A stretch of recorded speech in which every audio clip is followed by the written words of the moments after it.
You there! I'm sorry to trouble you, but I couldn't help but notice that fine bow you're carrying. No idea how you managed to get your hands on it, especially in the light of our dear old magistrate's ban, but I'm impressed. And before you ask, no, I wouldn't dream of trying to buy it from you. I have no use for a wooden bow myself. But I would like to propose a joint business venture of sorts.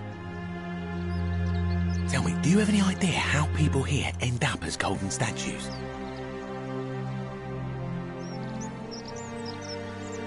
And here I was thinking I was the only one to figure it out. In any case, supposedly 1 or 2 of those arrows is enough to turn a full-grown man into gold.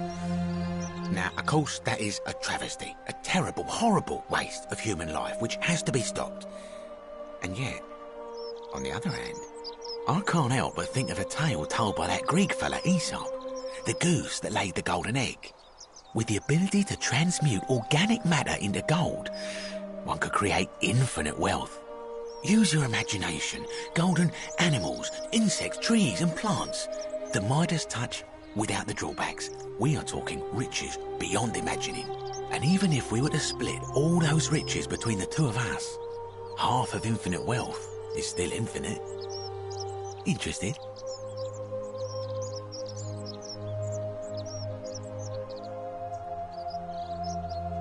Look, I might have skimmed over that one, but don't be so pedantic.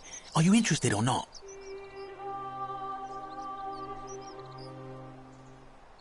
Oh, I'm not suggesting we use such a bow on people. There's no profit in breaking the golden rule. Excellent. So the first question is, how do we get our hands on one of those golden bows? Now, I have a plan, but first, tell me, are you familiar with the story of the goddess Diana? No problem. Allow me to explain. Diana is our goddess of the hunt, the moon, and the underworld, depending on who you ask.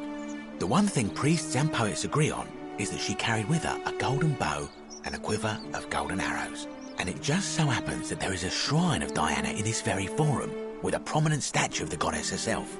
And would you like to guess what she's holding in her hand? Precisely. I can't tell you how many hours I've spent in that temple staring at it, trying to figure out how to retrieve it without breaking you-know-what. Oh, gods, no. If you tried that, we'd all be dead within moments, I'm sure. No, here's what I propose. You give your bow to me, I cover it in a thin layer of gold leaf, and we create a replica of a golden bow. Then you enter the shrine, extinguish the braziers, and under cover of darkness, swap out the fake for the original. It's not theft exactly, it's more of a trade. But make no mistake, this is a dangerous path, and there's no way of knowing where it will lead. But in my experience, all the best adventures begin with a risky first step. Now, you must have questions. Ask away.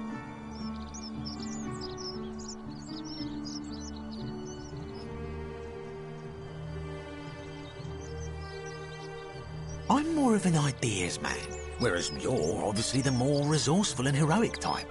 I have complete confidence in you. Because the gods would see you, of course, hence my proposal. When Prometheus stole fire from the gods and became a hero to all mankind, do you think he was worried about the danger? So, are you in, partner?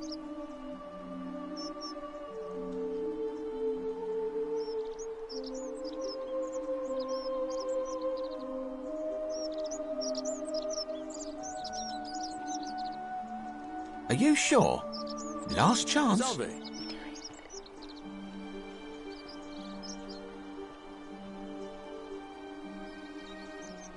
Wonderful. Now, if you'll hand over your bow, I can get started applying a layer of gold leaf. This is a quality weapon. Now, bear with me for a moment. And here we are, a gold leaf bow.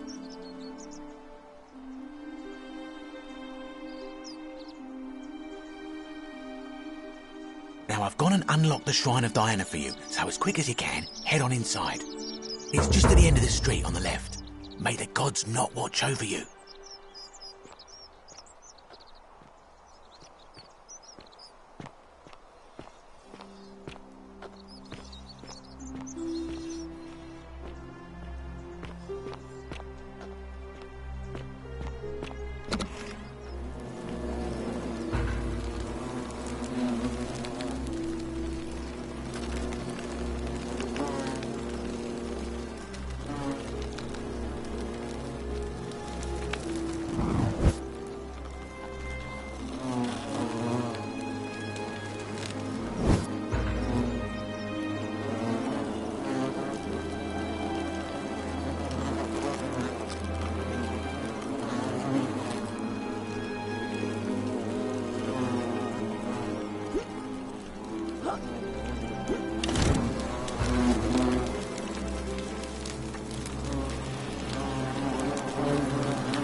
that you, partner?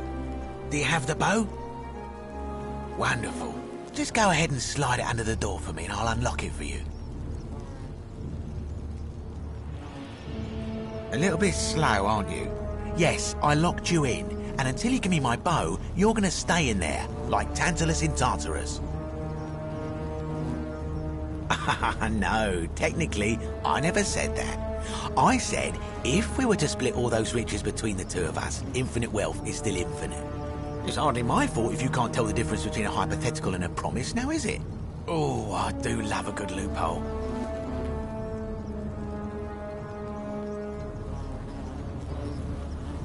Not a very effective threat, is it? See, your first problem is, you're in there, and I'm out here. Your second problem is the golden rule. What are you gonna do? Kill us all? It's an empty threat. The bow, now. And don't even think about giving me the fake one. I'll recognise my own handiwork.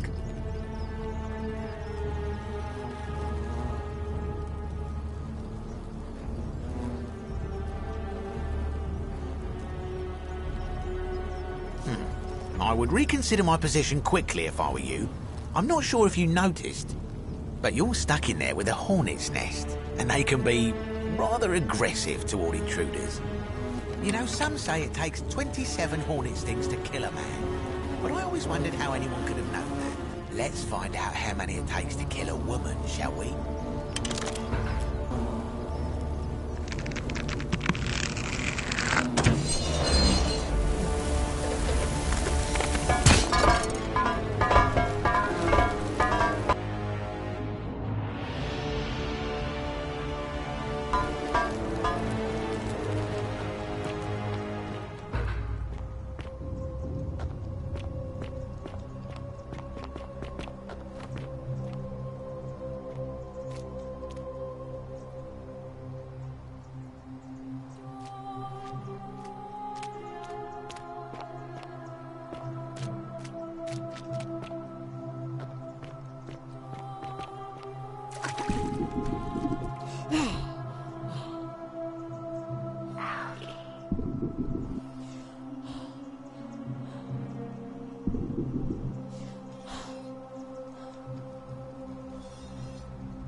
My beloved Galatea, I write this so that one day, when we're finally together, you will understand what I've done and why I had to do it. The others will call me mad or a monster, but I don't care what they think. Everything I'm doing here, I'm doing for you. I'll start at the beginning. Soon after my arrival here, as I walked down a corridor lined with golden statues, I thought I heard a whisper behind me. A rasp of air, as if vocal cords of metal strained to say a word or two. I tried to dismiss the idea, tried to concentrate on my work as the city's medic, but that tortured whisper haunted me. Weeks later, in the hallway to the bathhouse, I heard it again, and found myself drawn to the statue of a Roman woman wearing a stola.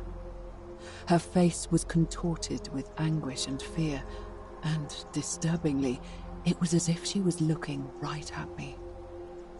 As I walked past her, I heard that strained whisper again, and turning back, I discovered that even though I had moved, she was still looking right into my soul. That was when it dawned on me. This was no statue. This was a woman trapped within that golden prison. Naturally, I told the others, but when I could not reproduce the results of my experiment, they would not believe me. But from that moment on, I knew the full horror of this place. Immobilized within these statues are living human beings. It was that day, my love, that my heart broke.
You're not supposed to be here. Turn the algae to gold.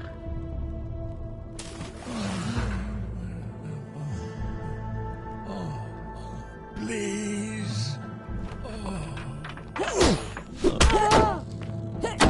Make me stop.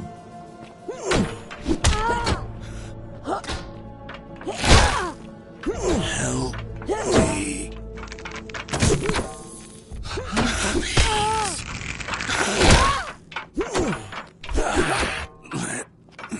Please. And it.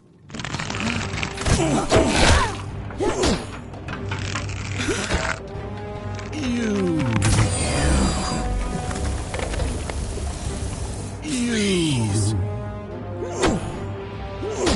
And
Help us. Make it stop.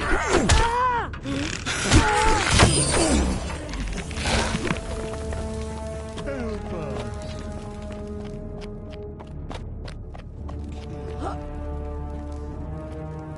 Kill that bunny. Die. You need die. Kill me. Help me.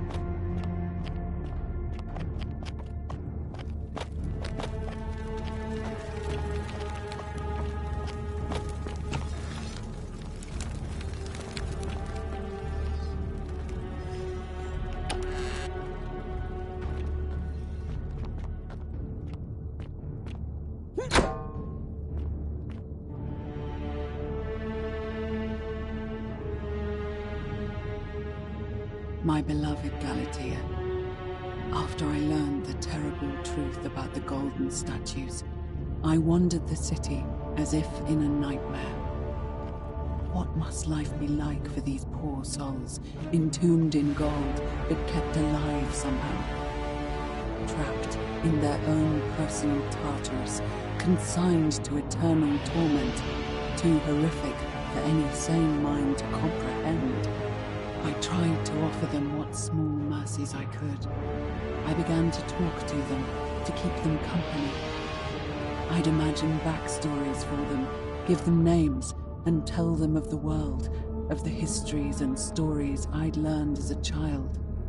As the others became more concerned by my charity, I sought solitude from them, preferring the company of my tormented charges. Discovering a way into the abandoned palace, I began to spend my days walking its halls and sharing with its occupants ancient tales, my mind turning to those of Apollo and Daphne, Perseus and Medusa, and Pygmalion and Galatea. Pygmalion, the sculptor who fell in love with a beautiful statue, and who, praying to Aphrodite for aid, discovered that his beloved Galatea had come to life. It was then that I heard you whisper to me, Galatea. Forgive me. I know that is not your real name, just one I have borrowed from a story.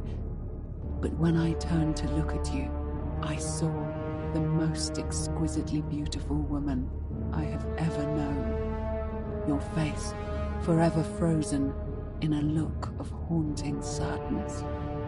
Our meeting gave me new purpose, to free you from your golden prison, so that I might one day hear you speak, not just whisper your true name to me.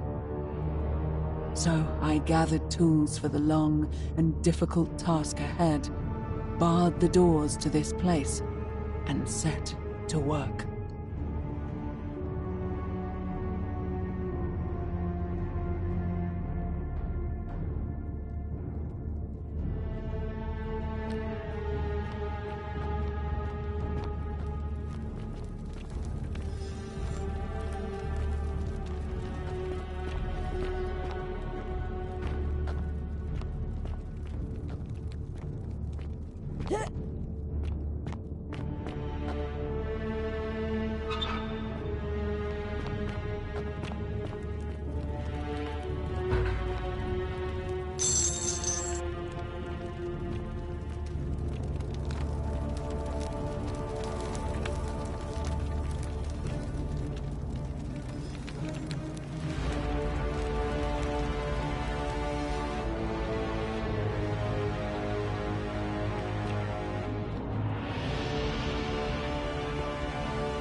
Kill me.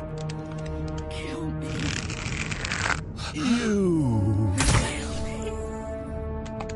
Help us. The pain. I just want to die.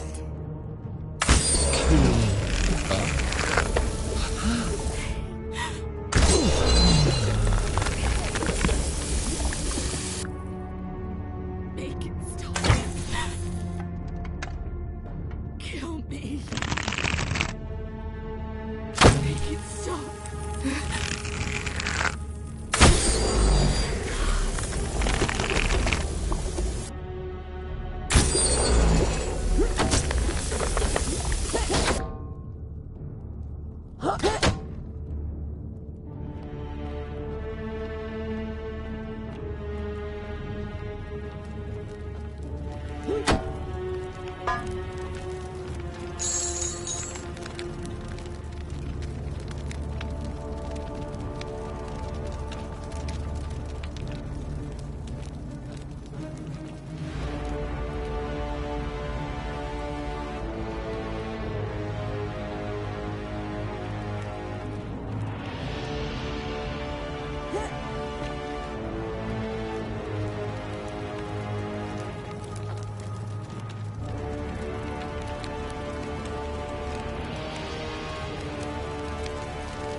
My beloved Galatea, my attempts at freeing these souls from their golden prisons have not been going to plan. My first charge was a Greek woman who I called Iodame after the Athenian turned to stone by Medusa.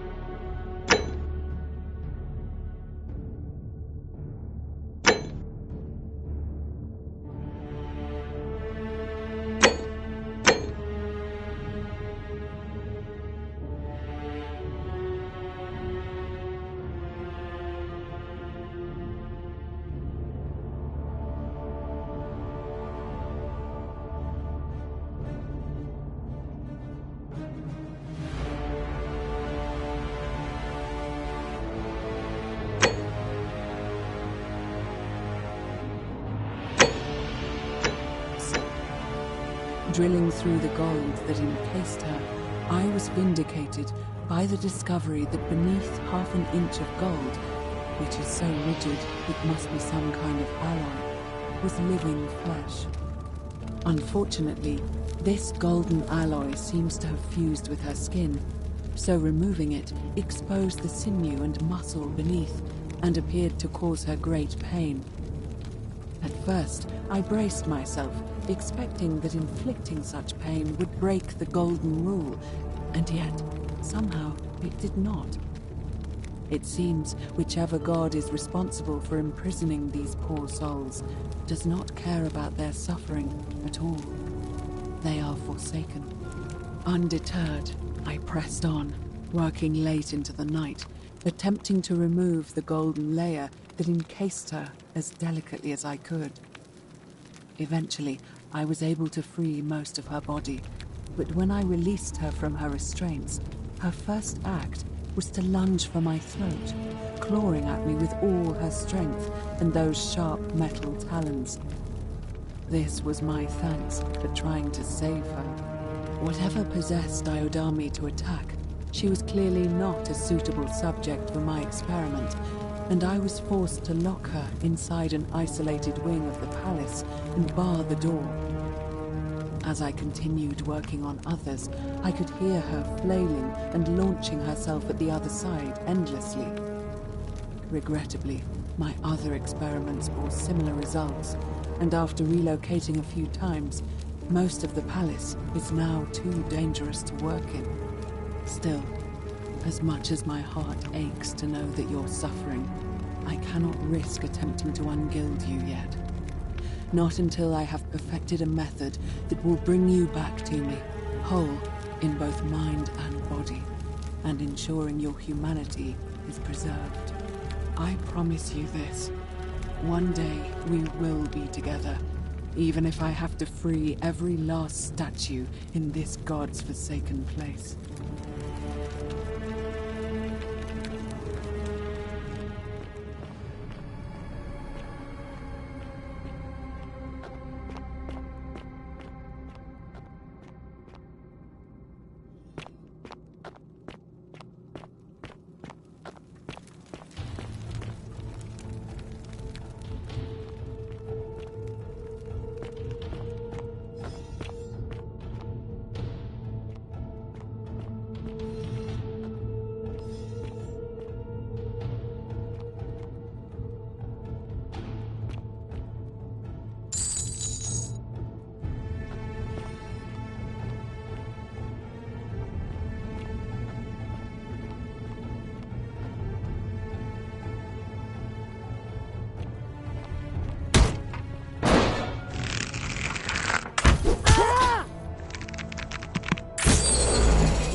And you must be the wretched snake who broke into my palace and disturbed my experiments.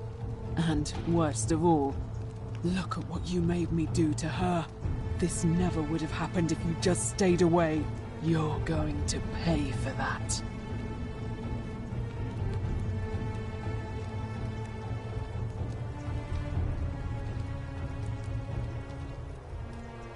And do you think I care about that? I don't care what happens to me, as long as you get what you deserve. Liar! I locked and barred the gate. I left a message warning you all to leave me alone. I just wanted to do my experiments in peace, for her. And now look at her. You made me turn the most beautiful woman I've ever seen into this. Look at her. She's in agony. All I wanted was to spend my last moments with her, to see her beautiful face, to hear her speak freely, instead of in those cryptic whispers. But as soon as I began my work, she stopped whispering to me. And now I discover she started whispering to you instead. What's so special about you?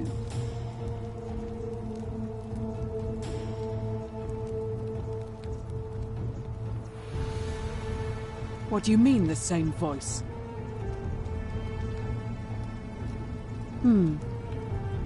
Yes. I remember when they used to whisper to me. They did sound similar. I just thought it was because all voices sound the same when they whisper. But now that I think about it, they were all benevolent and seemed to share a common knowledge. But if these bodies are mere conduits for that one voice, then this body is nobody. And everything I've done here was... Wait, I see what you're doing. You're trying to steal her away from me. Were you planning to wait until I'd done all the hard work, then swoop in? Is that it? Liar! You tried to steal her away from me, and now look what you made me do. Give me one good reason why I shouldn't peel you, too.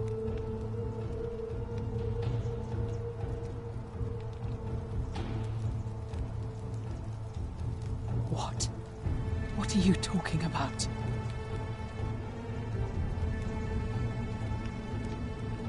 Wait. So you're saying you weren't coming for us?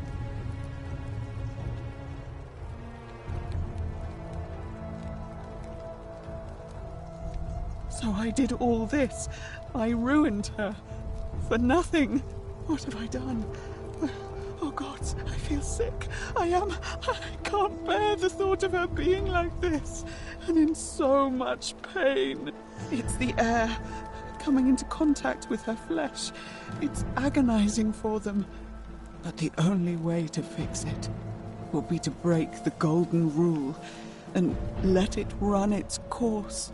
At least that way she'd be golden again, and we'd be together. All it would take is one little cut.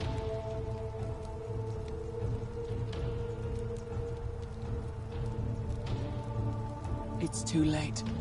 There's nothing you can do. I have to do this. I'm sorry.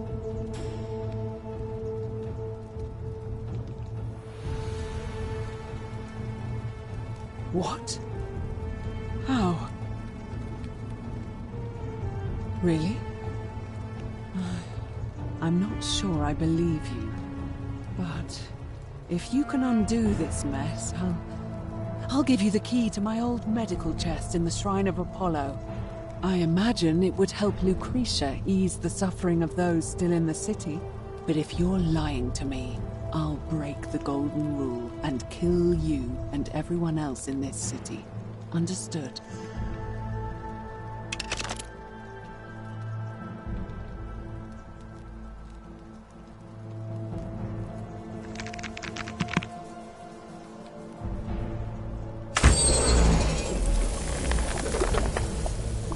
You did it. You took away her pain. I don't know what to say. Thank you. Thank you. I swear I will never harm her again. I swear it. I'll stay here to keep her company. But these poor souls, what can be done for them? I've tried everything I can. I fear the only one capable of releasing them properly is whichever god doomed them in the first place. In any case, I must honor our bargain. Here's the key I promised you. It opens a chest in the Shrine of Apollo. I believe there are a few things in there which may be useful to Lucretia.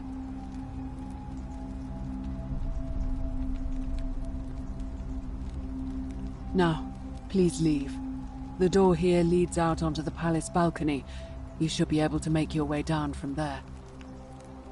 Go, and never return.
How come you're allowed a weapon and I'm not?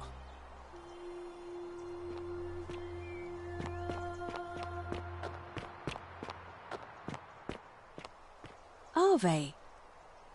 A new face. Ave, and may Vesta watch over you. I'm Equitia. To what do I owe the pleasure of this visit? Interesting. I'm not sure why you're telling me, but you've come to the right person. Did you find a pattern then? What have you noticed?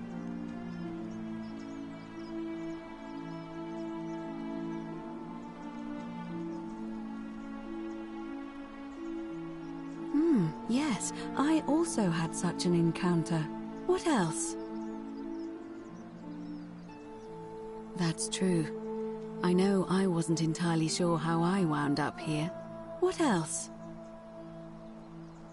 Yes, I suppose that could be something. But then most of us do tend to carry coins on our person, don't we? It's as I feared.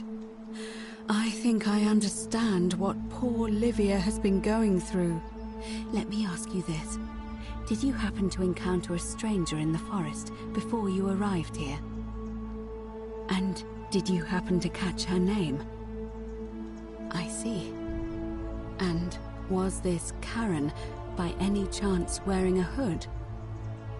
Because I've seen her before. There's something I think you should see. I think you'd better follow me to the baths. But don't follow too closely. We can't have people thinking we're bathing together.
All right, you're here.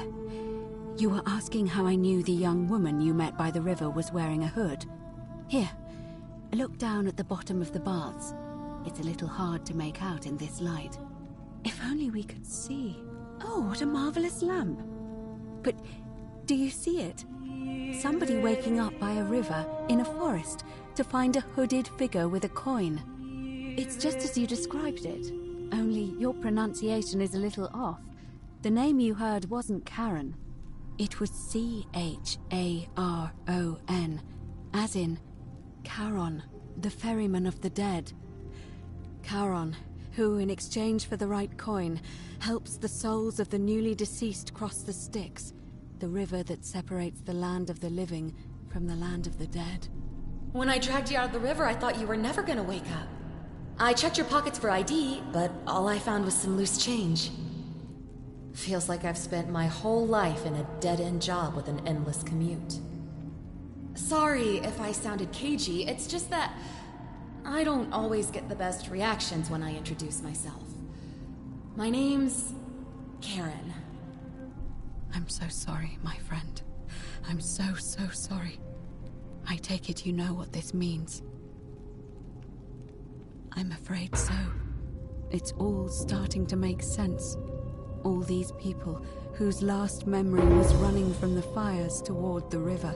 It seems none of them escaped with their lives after all. Perhaps we should be grateful they don't remember their final moments.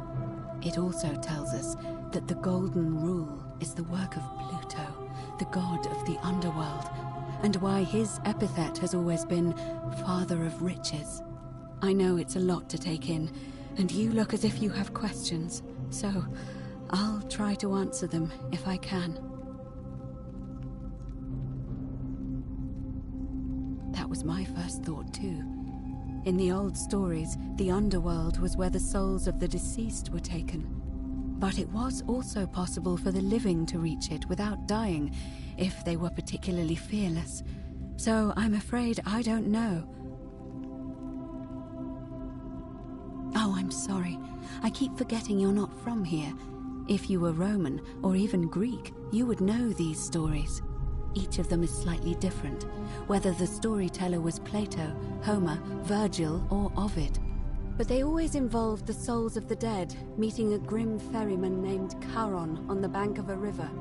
It was said that he'd help the new arrival cross, only if they could pay him with a coin, an obol. That's why it was once our custom to bury our loved ones with a coin in their mouths. Charon's obol, we called it. Of course, an obol was a kind of Greek coin, because we inherited this knowledge from the Greeks.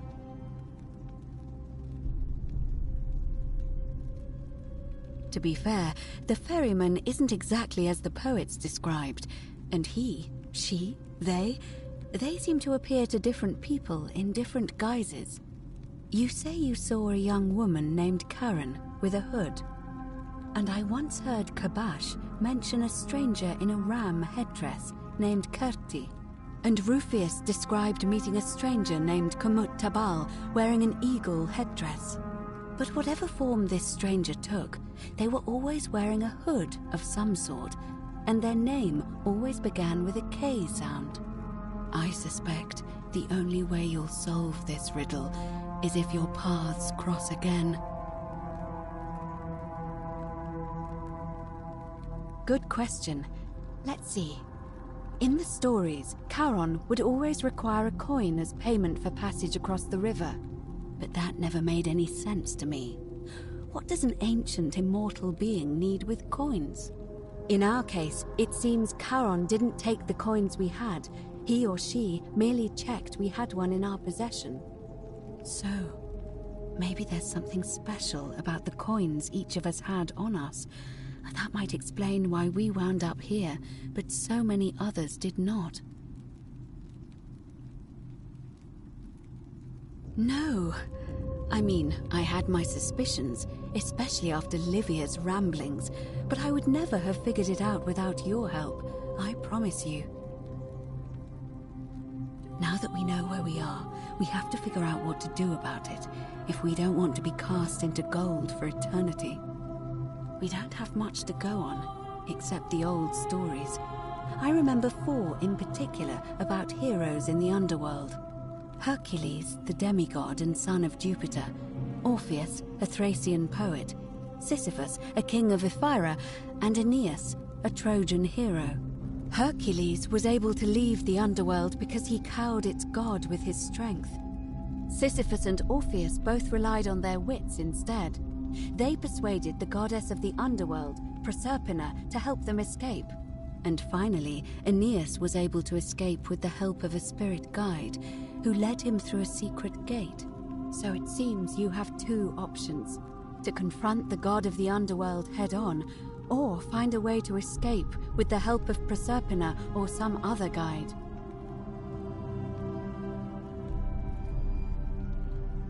It's a reasonable question, but the problem is, this place is fairly well designed to keep us here.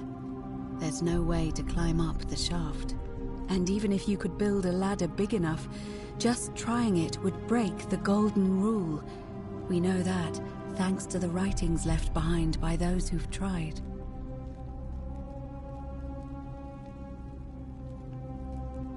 All Romans try to avoid saying it, and the reason is quite simple. He might hear us. You may refer to him as Pluto, if you wish, but you'll only be calling attention to yourself. Do so at your own peril. Shh! Is everyone so blunt where you're from? Oh! That option would be the boldest, but also the only way to learn the truth about the Golden Rule, and maybe even put an end to it. As I said, Hercules managed to overpower the god of the underworld, but he was a demigod. Forgive my candor, but you are no Hercules.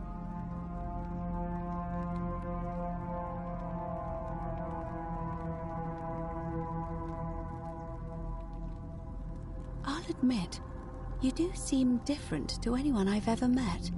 And even that lamp of yours looks like something Prometheus might have stolen from the gods. So, If you want to confront him, I'll help you as much as I can. Who knows? Perhaps your name will be uttered in the same sentence as Hercules one day. But first, you'd need an audience with you-know-who, and for that, you'll need to enter the great temple overlooking the city. The problem is, the door has been sealed shut for as long as I've lived here, and there doesn't even seem to be a keyhole. I suspect the answer lies in the desecrated obelisk in front of it. I'm not sure if you noticed, but there are 4 plaques missing from its base. It looks as though somebody, or a series of somebodies, forcibly removed them, and in doing so, dishonored and angered our divine keeper. If you could recover and replace all 4 of those missing plaques, I imagine he might be willing to receive an audience again. It's the towering stone monument with 4 sides and a pyramid-shaped head that stands before the great temple, a dedication to the god of this place. You'll find them all over Rome, but of course they were looted from Egypt many years ago. It seems one of them made its way here too, although how is a mystery. However, this one is unusual in that each of the 4 sides is decorated in a different style: Roman, Greek, Egyptian, and another I don't recognize. That means you'll need to recover 4 different plaques: Roman, Greek, Egyptian, and a 4th, a mystery plaque.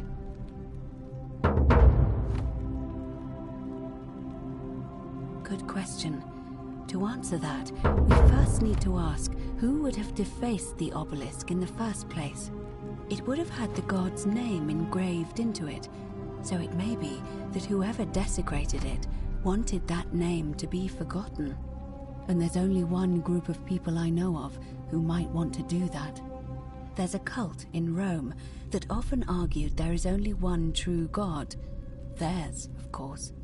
They've been known to start fires, as well as deface religious monuments whose existence challenged their beliefs. If I were you, I'd go looking for them. Of course, they've all been in hiding since the fire last year, so finding them won't be easy. But I did hear a rumor they have a secret shrine somewhere in the city. Perhaps, if you could find that, you might be able to recover the Roman plaque.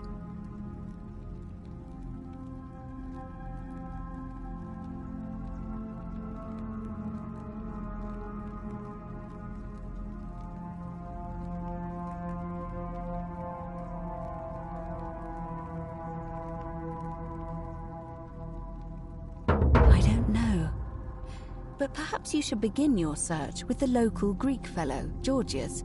His store is in the forum. Perhaps Kabash, our Egyptian resident, will be able to tell us. Unfortunately, he disappeared weeks ago. But I did hear Aurelia is peddling rumors about him at the tavern, so perhaps you could talk to her, or just take a look in his room.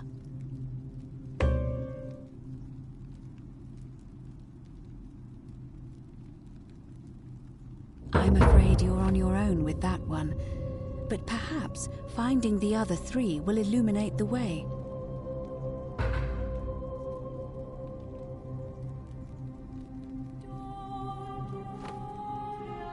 As I mentioned, both Orpheus and Sisyphus were said to have persuaded Proserpina to help them escape, and Aeneas was guided to the exit. The problem is, those are the stories of a poet, a self-aggrandizing king, and a brawler about their own heroic deeds, so they should be taken with a grain of salt. First, Proserpina. What we do know about her is, well, it's a grim tale. It's said the god of the underworld abducted and dragged her here against her will, forcing her into marriage.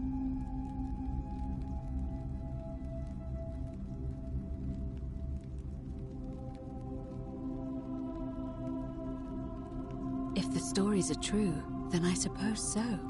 The problem is, how do we communicate with her without being noticed by her captor? Leaving that aside for a moment, there is also the possibility of a spirit guide. I don't suppose you've come across one of those in your travels?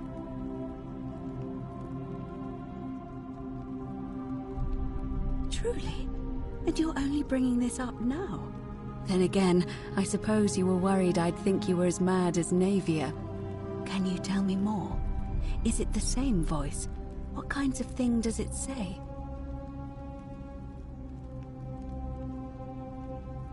Fascinating. Perhaps she's a benevolent spirit. Or perhaps... Perhaps you're hearing the voice of Proserpina herself. If she has indeed been abducted, it would make sense for her to speak in cryptic whispers to avoid detection. Tell me, has she told you anything that might lead you to the way out?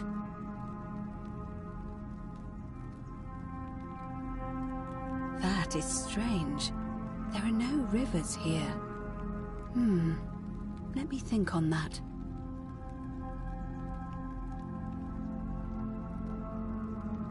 Well, as far as I can tell, water flows into the city from an aqueduct into one of two cisterns, the upper cistern. If that's the current she's talking about, then perhaps you need to get into the upper cistern somehow. I vaguely recall wondering what was in there, but the door at the back of the great temple is locked up tight. You might be able to get a key from the magistrate, but if that doesn't work, perhaps you can find another way in. Let me know if you find anything in there.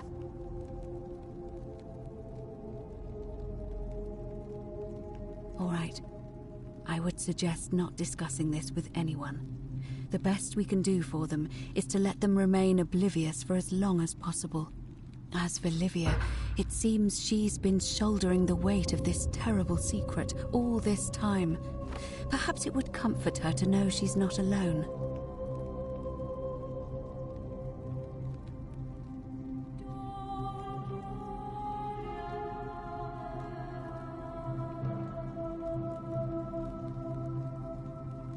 In any case, time is of the essence, so you'd best begin. May Fortuna guide you. Although you may not need her with Proserpina on your side.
Hello?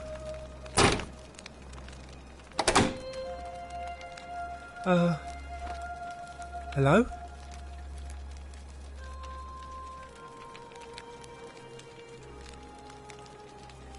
My name's Dooley.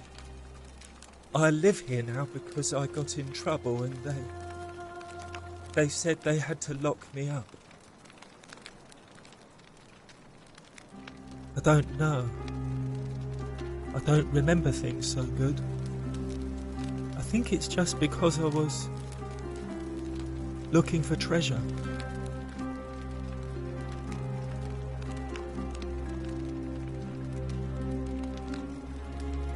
Yes, but I wasn't.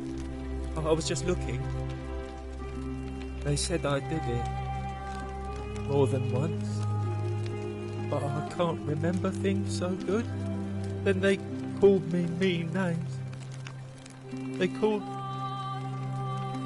me a liar, Billy. Yes. They said I have to live here now, and gave me this letter. But I'm not good with words. Do you think you could read it for me?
What does it say?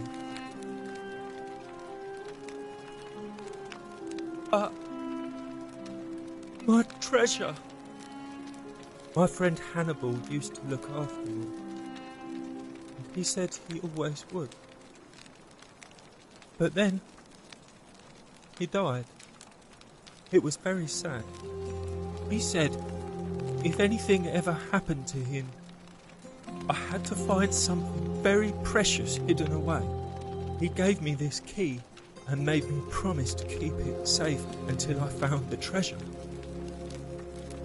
But I couldn't find it. All I remember is he said something about the cisterns, but when I went up to the high one, they put me in here. Now nobody looks after me, except my friend Galerius. And Ek, the priestess lady. She's a nice lady.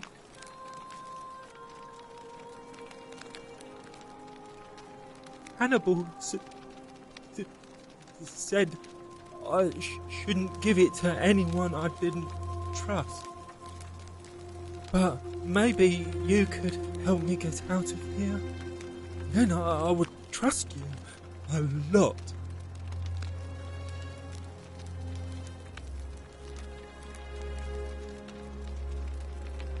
You're mean. I don't like you.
Horatius? Looking a bit troubled there. Still no sign of some. You, Sisyphus, attack or pursue the stone that always From what I hear, returns. nobody saw it coming. Anyway, I thought you Stoics weren't supposed to worry about things you can't control. Yeah, but I keep thinking, what if there is something I can do? What if she's out there somewhere suffering, waiting to isn't be that found? an impressive trinket? Sounds like you're torturing yourself. Leave that for the gods. Not Try bad. to relax. Get Not some bad at rest. all. Tomorrow's a new day. I suppose you're right.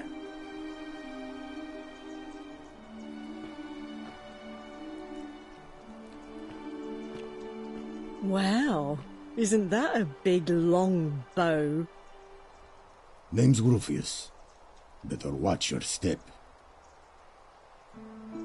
What business is that of yours? Willow bark. And this will work? Oh, thank God. Finally, some relief. This is what I've been praying for. Maybe God hasn't abandoned me after all. Thank you. I've been in a lot of pain lately. The rheumatism, these cursed statues always watching, and the crisis of faith. I owe you one.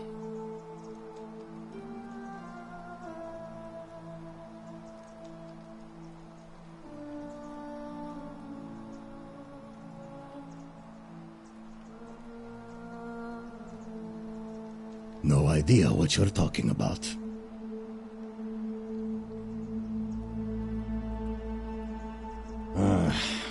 All right. After this, we're square. I think I have seen that plaque. Sorry I lied. Can't be too careful these days. Head into the caves behind the theater. Turn right, then right again. Oh, and here. You'll need this key.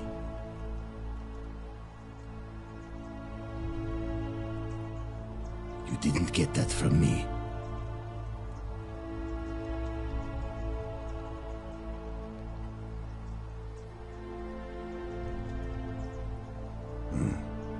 I'll tell you this much. I hate the fact that my survival depends on the common sense of other people.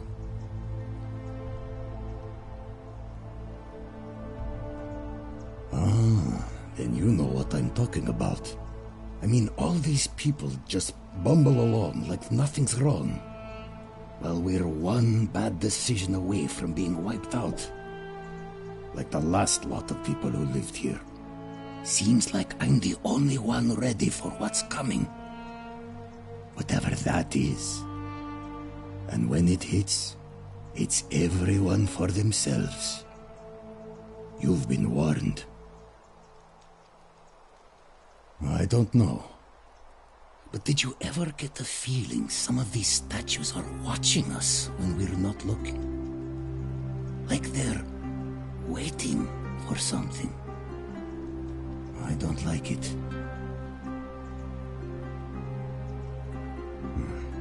That doesn't help me. No, I don't. I did hear a rumor that Aurelia, the tavern keeper, has been offering to sell a way out. But I barely have two sesterci to rub together. Meliodas. Not sure I trust Sentius. Couldn't even protect his daughter in a city without sin. How's he going to protect us? No. No idea what you're talking about?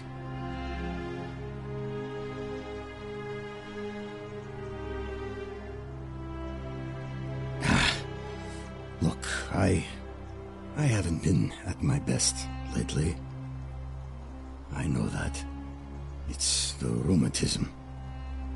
It starts with constant pain in all your joints. Then the pain starts to mess with your head. Makes you angry, mean. I know that's not an excuse for how I acted. But it's the truth. But with the willow bark, I'm already starting to feel like myself again. I'll leave him alone from now on. It's not as if I was ever going to hurt him anyway. I was just lashing out. I'm going to go and clean up the graffiti. Just forget this ever happened, will you?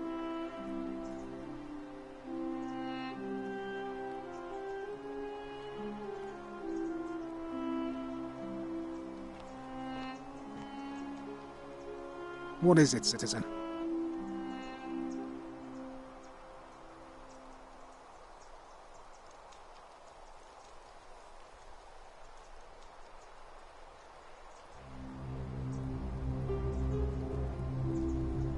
What business is that of yours?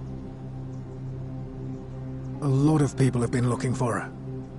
But it's been 3 weeks, and we've found nothing. What makes you think you can do better?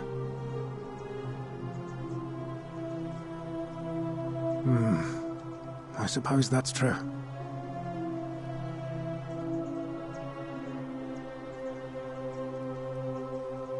Scintilla was always a kind, well-behaved young woman. I admit, her disappearance really caught me off guard. If anyone knows something, I'd expect it to be Sentia, Malleolus, Claudia, or Domitius. But none of them will tell me anything. You might fare better though, I suppose. Fine. All right. Please keep an eye out for anything that might lead us to Scintilla. Don't you just love springtime? Citizen. Ah, it's you again. Hope you're settling in, friend. Now, what's on your mind?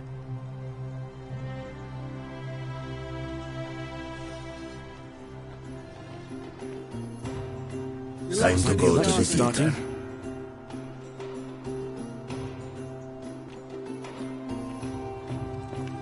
Cerberus lifts his triple head and lets out his threefold braying.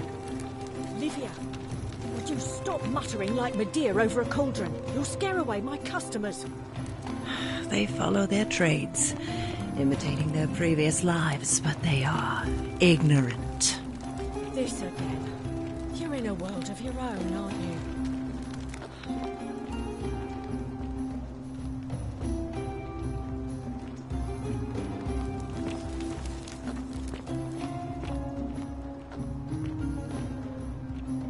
Ah, you're here.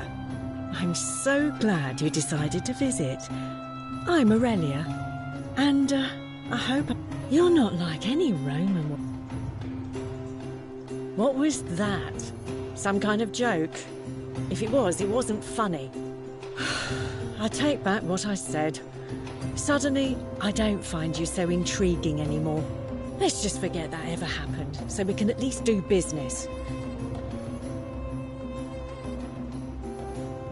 Not for a few weeks now. Last time I saw him, he was sitting at a table with Georgius, whispering about some job. I remember because they kept looking over their shoulders as if they didn't want anyone else to know. So, naturally, I hovered. The one word I kept hearing was vanishing, and then, the next day, Kabash just disappeared. Coincidence? I think not. Certainly. For 10 denarii. Have you met Livia? She used to do my hair, until one day she just snapped. Now she just stands around Whatever you like. All right. See ya.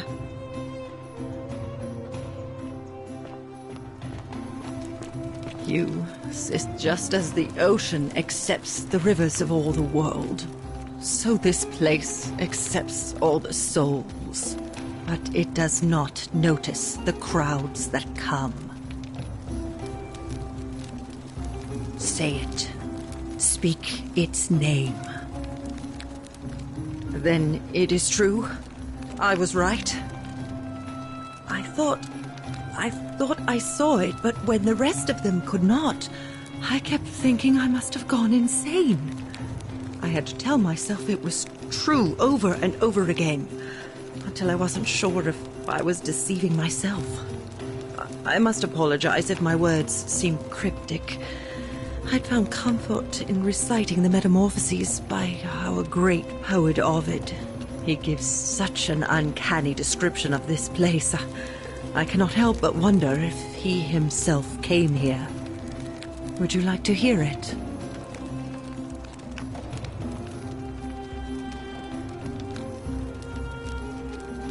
I will do my best to remember the relevant verse. There is a downward path, gloomy with fatal yew trees. It leads through dumb silence to the infernal regions.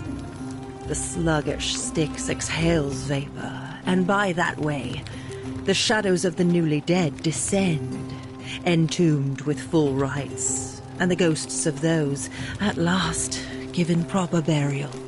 The wide, thorny waste is cold and pallid, and the newly arrived shades are ignorant of the road that leads to the Stygian city, where Black Dis has his cruel palace. As the ocean accepts the rivers of all the world, so this place accepts all the souls, and is never too small for any populace, nor notices the crowds that come. There the bloodless shadows wander without flesh or bone. Some crowd the forum, some the house of the ruler of the depths. Others follow their trades, imitating their previous lives. And still others incur punishment. I hope I have done it justice, and now we share a secret. The many shall suffer for the sins of the one.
Salve, friend.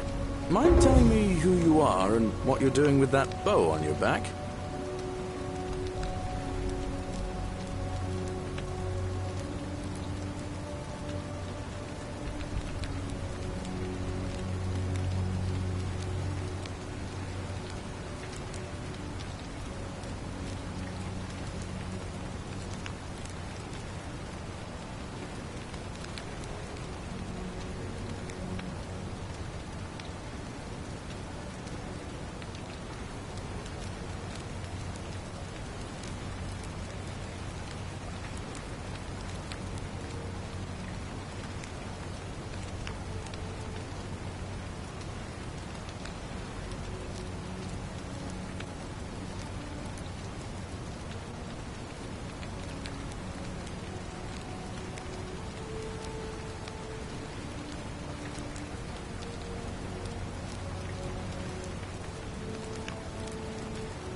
sounds serious. I'm listening.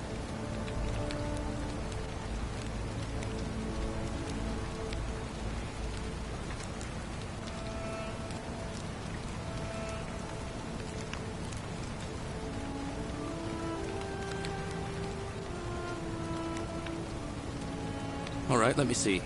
Stop Fabia going in, but send the new arrival to the empty shrine. Understood.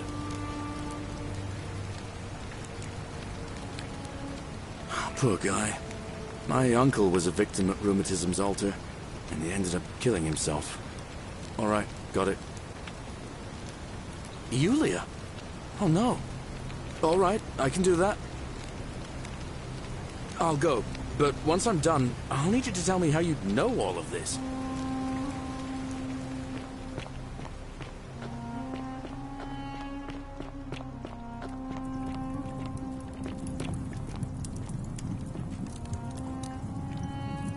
Oh, you're here. And, you're not like anyone. How dare you? Get away from me, you pig. Oh, do us all a favour and drink hemlock, cap at murder.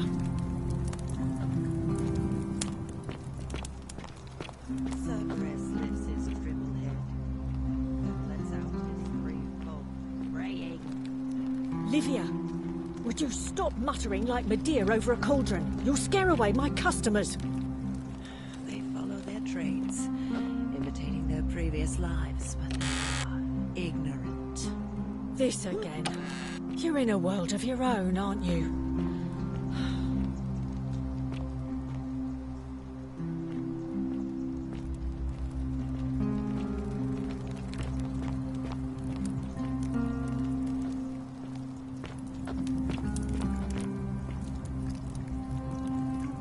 Just as the ocean accepts the rivers of all the... But it does... Say it. Then it... I thought I had to tell myself if... I must apologize if my words seem... He gives such an I understand. Such things are not for everyone. But I thank you nonetheless. And now we share a secret. It's as if you've lifted a great burden from my shoulders. Thank you, friend. I think I should rest.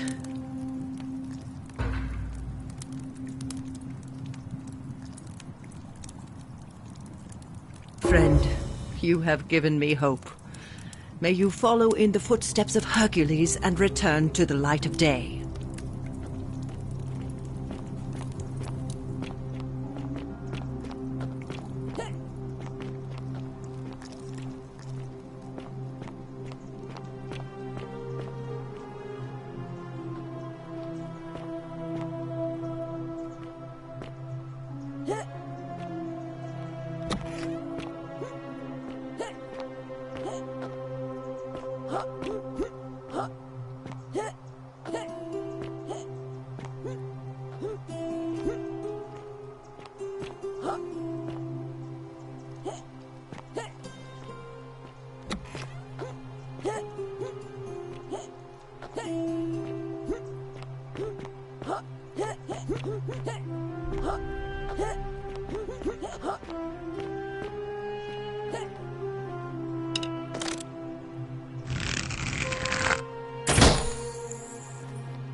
Salve again, friend. I went and did as you asked, and it worked. How is it possible that you've just arrived here and you already know everyone and exactly what's about to happen to them?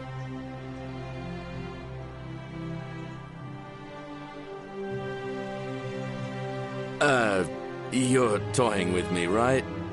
Wait, you're not kidding, are you? That's the only way you could have known. You're a bit like... Oh, what was his name? Sisyphus. Yeah, that's the one. Old King Sisyphus. Sisyphus was a Greek king a long time ago. For daring to think he could outsmart the gods, he was given a terrible punishment. He was forced to push a great boulder up to the top of a hill. Only, just as it reached the top, it would roll all the way back down to the bottom, forcing him to start over and over and over again, for all eternity. Just like you. Actually, now that I think about it, there are a bunch of old stories about the gods punishing people by making them do the same futile task over and over. Tantalus was made to grasp at fruit on a tree he could never quite reach. The Bellides had to keep fetching water in a sieve. Oh, and Ixion was strapped to a wheel going round and round forever. But, on the bright side, at least you're not stuck in the underworld like they all were. Anyway, I don't know which god you managed to upset to get yourself into this position, friend, but you seem all right to me. So, I'll tell you what. I'll keep doing whatever I can to help you. And you just focus on finding a way to break the cycle you're in. Anytime, friend. Now, I'm going to keep your secret. Although, it's not as if I'll remember this next time we talk anyway, right? Oh, and if our conversations ever start to annoy you, just tell me you're busy.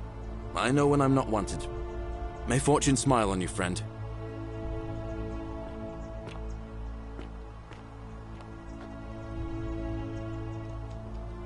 Salve again, my Sisyphean friend. Now, what's on your mind?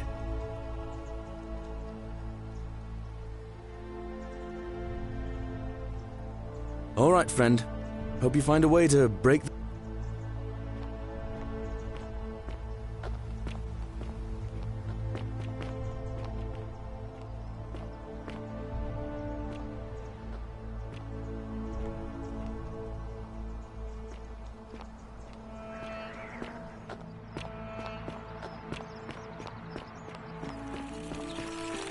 All weapons are to be tossed into the chasm. Magistrate's orders. How come you're allowed a weapon and I'm not? Malleolus isn't receiving visitors at the moment, it being election day.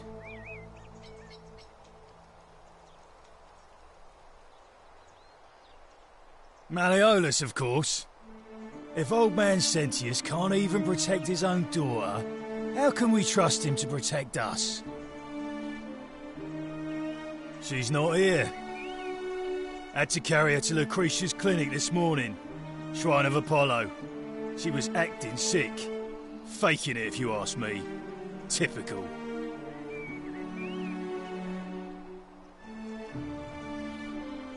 Listen, I don't abduct women. They come to me. And they keep coming back. If you know what I mean.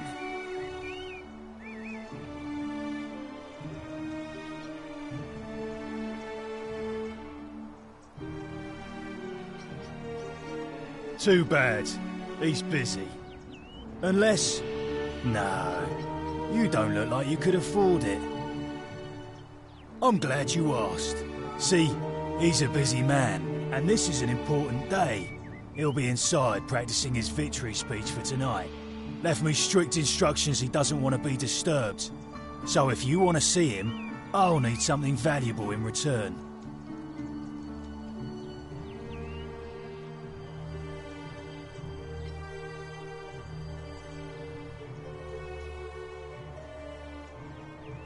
Os in Coolio mio. Just make it good. Hey, Caput Murde. Futuere es. Just make it good. Whoa, you must really want to see Malleolus. Let yourself in with this key.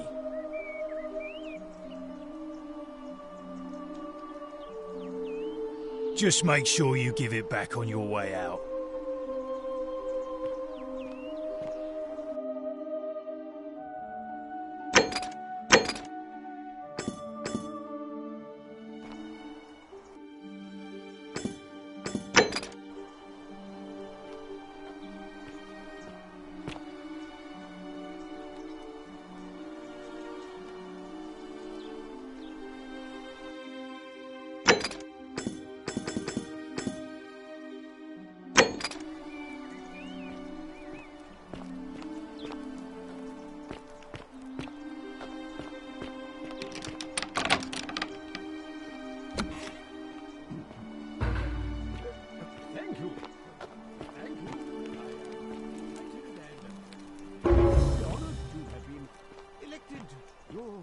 Magistrate. Yes. Yes. Thank you. I'm delighted and deeply honored to be election of magistrate. And now, I make this sort... Domitius doesn't usually let anyone in here without a hefty tribute, so you must have been desperate to see me. Well, what do you want?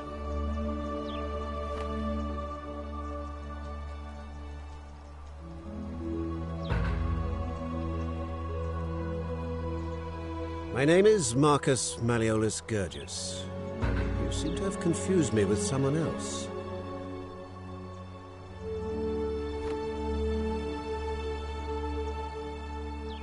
You mean my heterochromia? I am guilty of nothing more than having different coloured eyes. And I'm hardly the only person with the condition. Alexander the Great had it too, as it happens.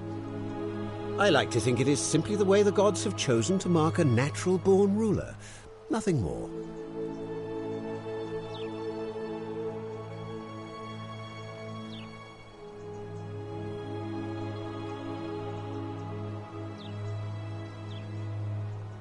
Well, I am not suffering from any delusions, as today's election will firmly establish.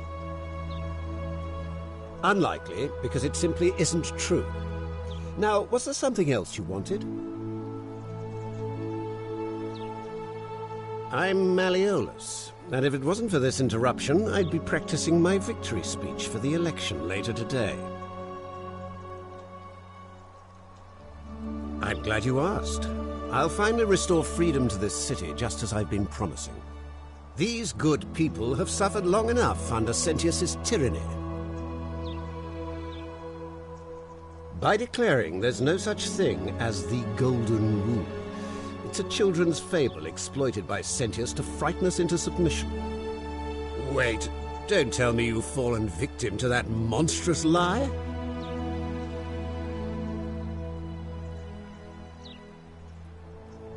The person making a claim bears the onus of proving that claim. Can you do that? Can you prove the Golden Rule is real? Nonsense! There's no way you can prove that. If it was real and you'd seen someone break it, then you'd be dead already.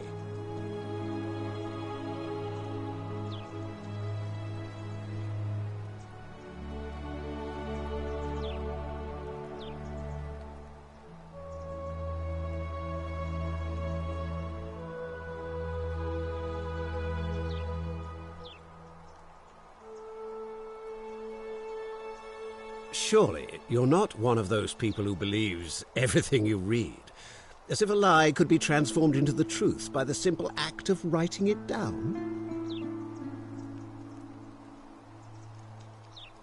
You mean that book next to a golden statue in the theatre? Tell me, how do you know that statue wasn't put there by Sentius himself? You can't know, can you? What?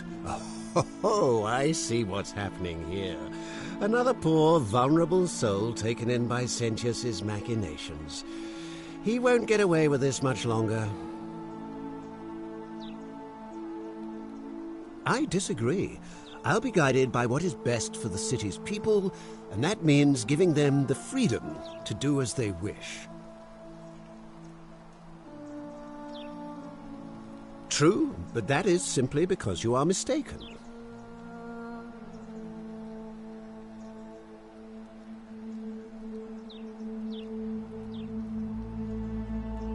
You mean the children's fable exploited by Sentius to scare us all into doing what he wants?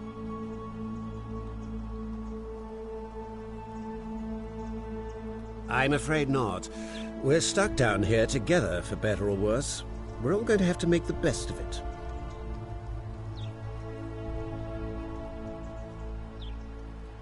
Look, if I had a Roman plaque in my possession, I'd be happy to sell it to you, but I don't, so I can't.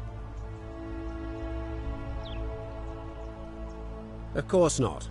But as I always say, if Sentius can't protect his daughter, how can we trust him to protect this city?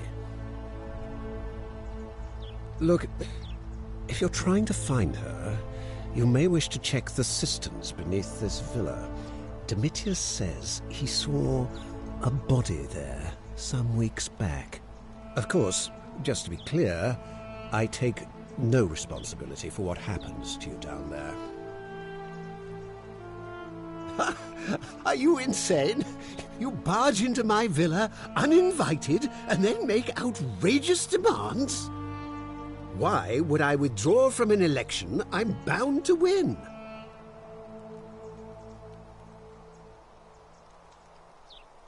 Don't talk nonsense. There's no such thing as the golden rule. How could you possibly know that?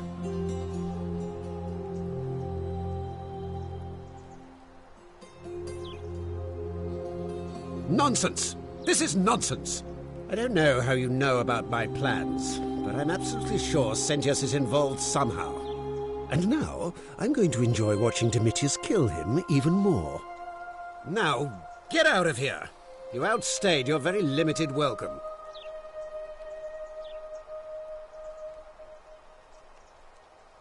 Get out of my villa before I have Domitius throw you out.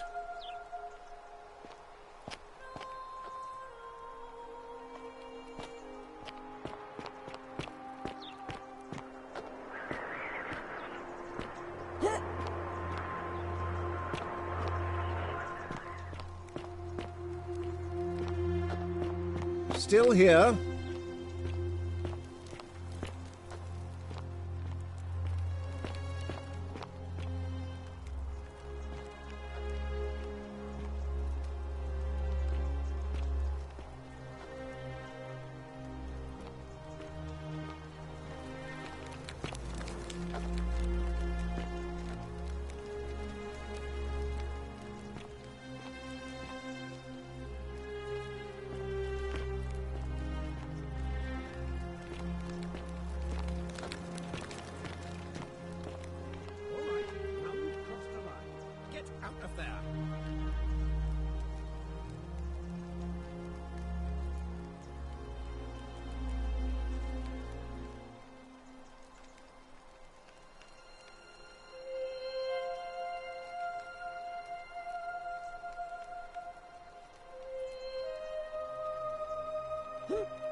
I'm not supposed to be in here.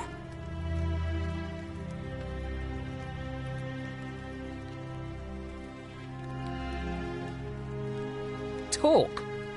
What business could you possibly have with me? My marital affairs are no concern of yours. Thank you very much.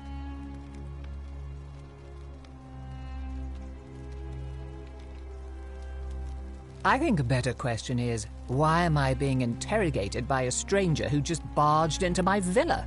I have quite enough marriage trouble already, without having to explain to my husband why I'm receiving strange women in private. An intriguing proposition. Go on. Perhaps you're not as silly as those clothes make you look.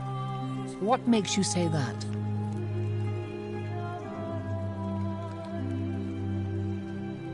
You know, I may have the very thing you're looking for.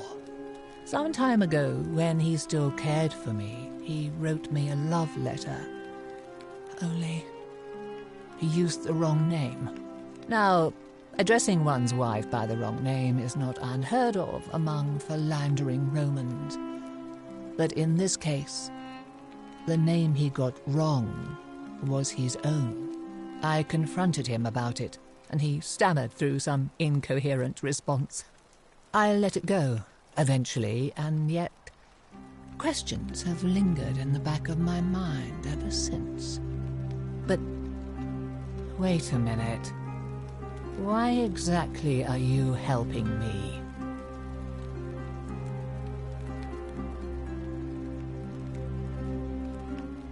I couldn't agree more.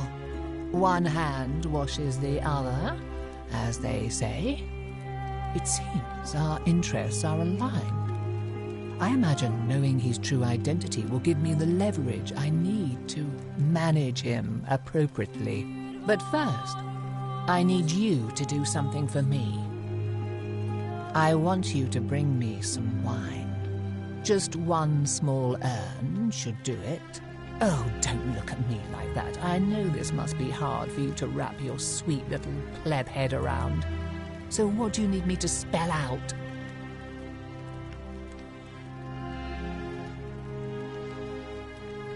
You mean, aside from the fact that I'm locked in this room and Domitius is right outside the villa, because there's barely any left in the city. In fact, there's only one small urn, as far as I'm aware. And getting it won't be easy. Let me tell you something about Malleolus. He talks a lot about freedom, but what he doesn't tell you is that he means freedom for men. After all I've done for him, counselling him through his entire election campaign, and he had the audacity to lock me in here. He said it was for my own good, and that my drinking was unbecoming of a lady, let alone the wife of a magistrate. I'll show him unbecoming. Tonight, at his victory party, I'm going to get good and merry, and if he tries to discipline me again, I'll threaten to expose his true identity in front of everyone. I am so looking forward to it. So you'll help me? Excellent. Now, you'll need to pay a visit to that strumpet Aurelia in her tavern. I expect you'll have to flatter her a bit. If that doesn't work, you might be able to get some advice from Yulia, who's probably still at the shrine of Apollo. I heard they used to be close. They both appreciate the poetry of Sappho of Lesbos, if you get my meaning. Thank you. Why are you still here? Preferably the way you came in, by which I mean, please leave. I think it's about to be broken if you don't hurry up and leave. The dainty little thing from next door? Of course not.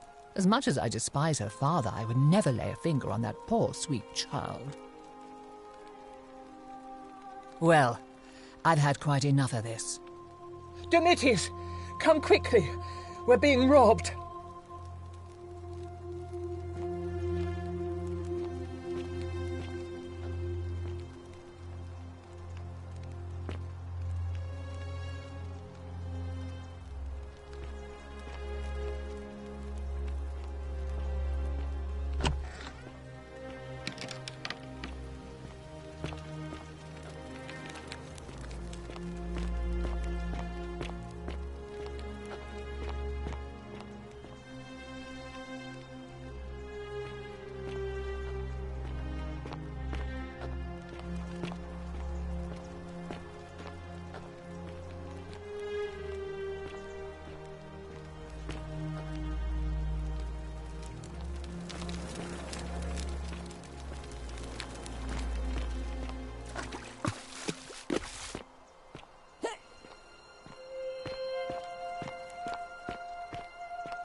Still here.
And now,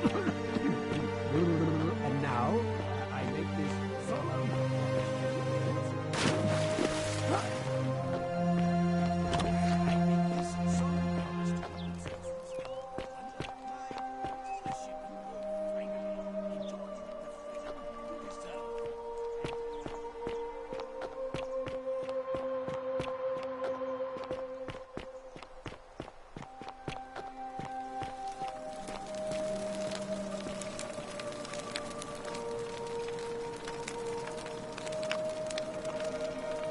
Feeling all right?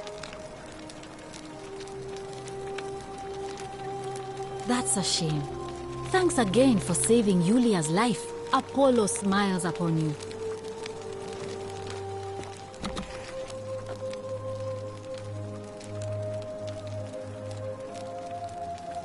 Sorry, was there something you want?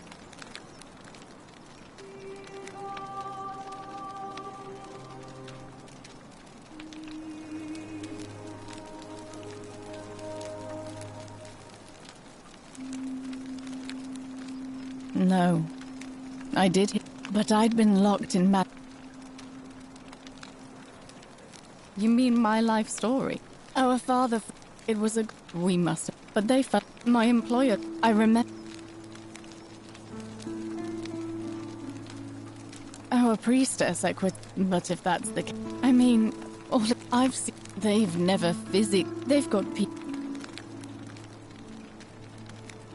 I doubt it. I mean, the election is today, and you've only just arrived. I just don't think there's enough time for you to do anything. I suppose we will. All right. Goodbye.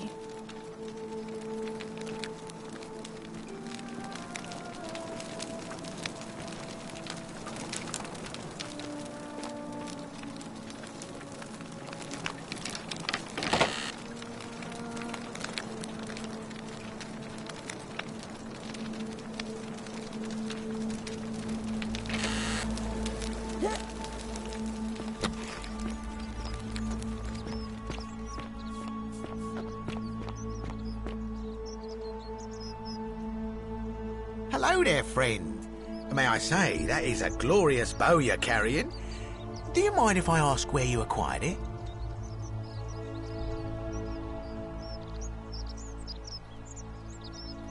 Are you well, stranger? Have you been out in the sun too long? You seem a little confused. Perhaps you should go and see Lucretia in a clinic. Very well, another time.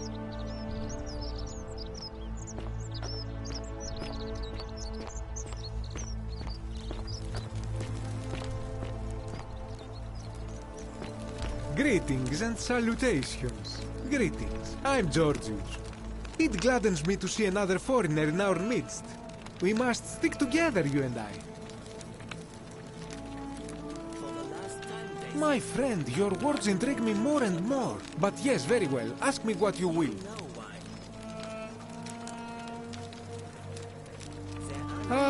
I knew this day would come. I do not wish to lie to you, my friend, but even discussing this matter is dangerous. Please, let us leave the live coals safely beneath the ash. Very well, but the magistrate would not look kindly upon this, so please keep it to yourself. For several months now, I have been sneaking out at night to worship the gods of my ancestors in the temple of Demeter. Each day, I leave offerings of food in the hope that we may have a bountiful harvest, and yet the next day when I return, the food is missing. The offering, it is symbolic, you see. It is never eaten, so I ask, who or what is devouring the food in this temple? Stranger still. Once I sat in front of my shop like the 100-eyed Argus until dawn to see if I could spot a thief going in. But do you know what I saw? Nothing. Nobody entered. And yet when I went to take a look, my offering was gone. It is bizarre, is it not? When I told my friend Kabash of this at the tavern, he offered to help investigate. He went in, and to my dismay, he was never seen again.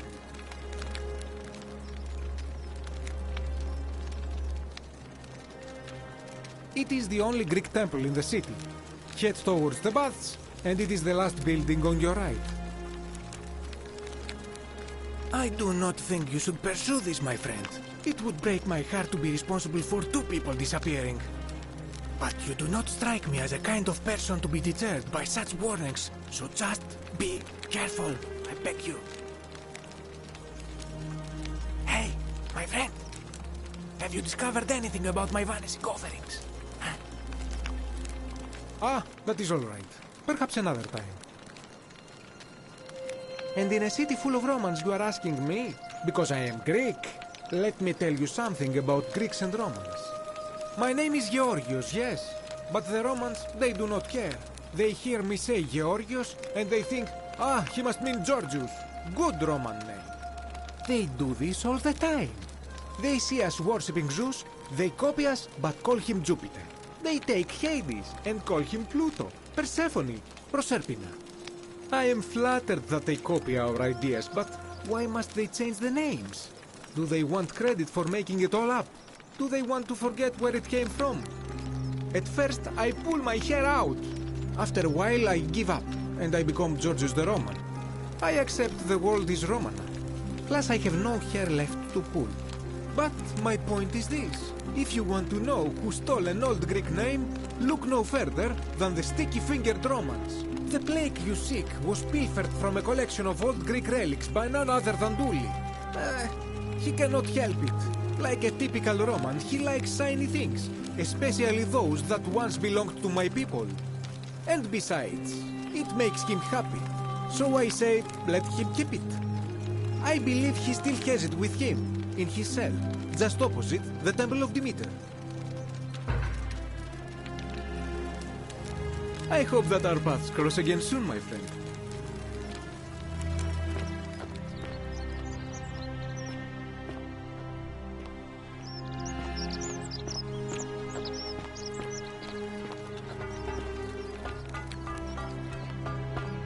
Sometimes I stare at the great temple on the bluff, and I think, whatever is in there, it... Ah, a new face. Salve, and welcome to a little community. My name's impossible to pronounce for most people, so you can just call me Virgil. I hear we have you to thank for saving Julia's life. I'm glad you arrived when you did.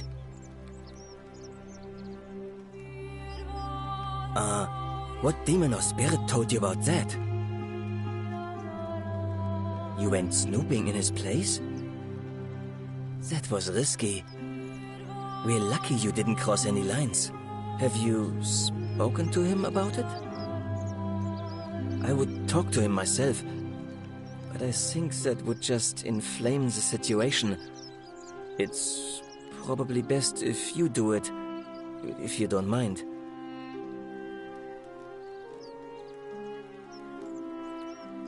Nice to talk to you.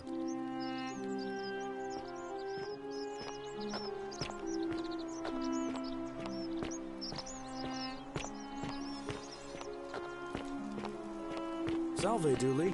How are you doing today? I'm sad. Am I going to die in here? I don't think so, my friend. It's election day today. Perhaps our new magistrate will be kinder than Sentius and let you out. I hope so. Galerius, hello. Have we met before?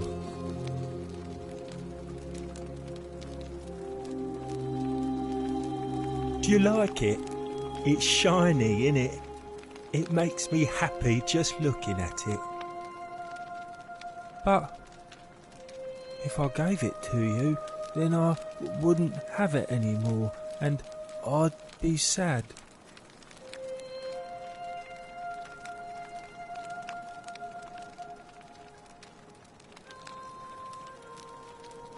But it's mine, and I really like it. I want to keep it. Well, if you get me out of here, then I wouldn't need it anymore because I'd already be happy. Then you could have it, and you'd be happy too. Galerius already tried that. He said the magistrate wouldn't listen, no matter what. Like, Galerius? He's nice. I like Galerius. He made me a doll and everything.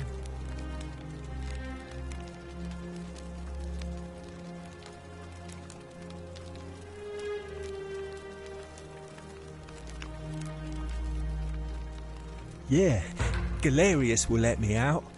Then you can have my plaque and everyone will be happy.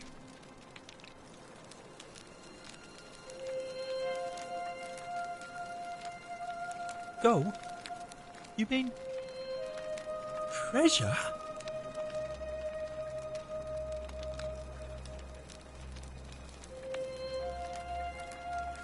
My friend Hannibal used to look after me.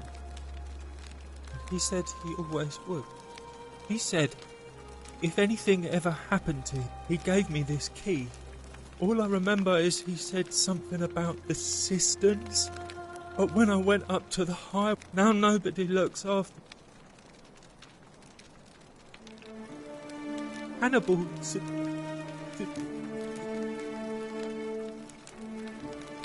Galerius already tried that.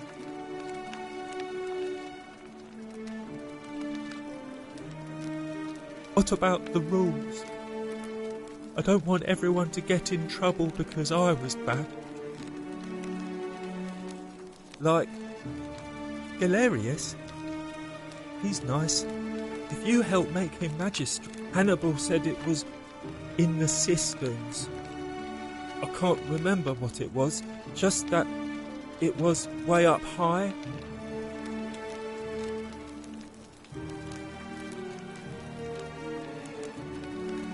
You're going to let me out of here?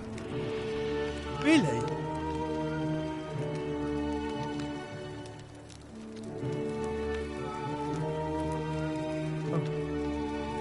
Please.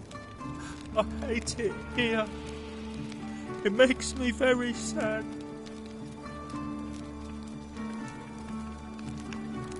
Bye-bye.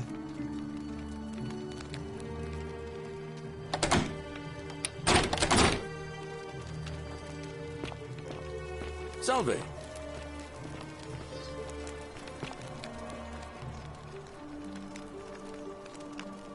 Salve again, my Sisyphean friend. Now, what's on your mind? I've bounced the idea around once or twice, mainly as a way of getting Dooley set free. God knows Sentius is never going to do it. But from what I hear, Malleolus has the election stitched up. Nobody's going to take him on and win. And maybe that's not such a bad thing. I mean, he talks a lot about freedom, so I'm hoping if he's elected, he'll release Dooley from his cell. And that's good enough for me.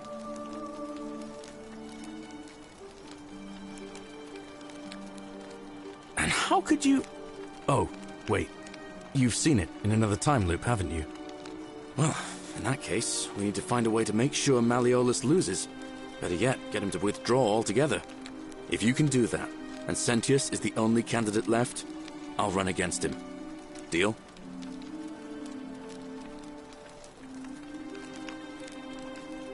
All right, friend. Hope you find a way to break that cycle you're in.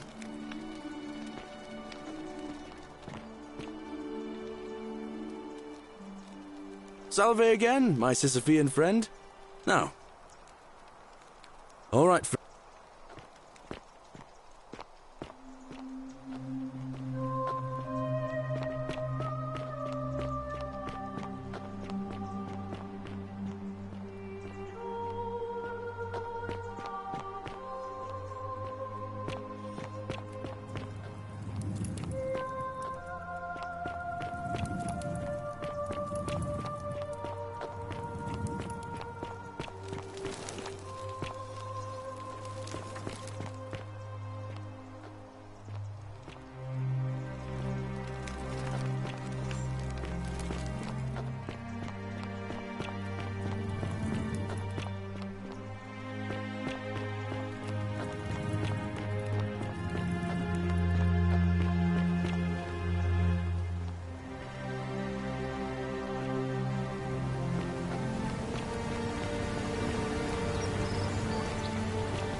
Fortune's smile on you, sister.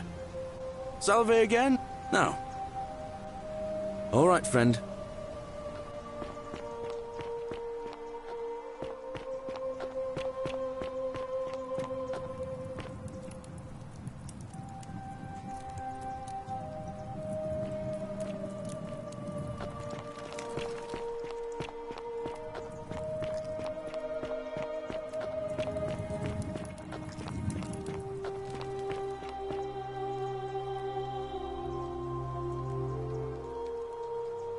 Oh, do us all a favour and drink hemlock, Caput Murder.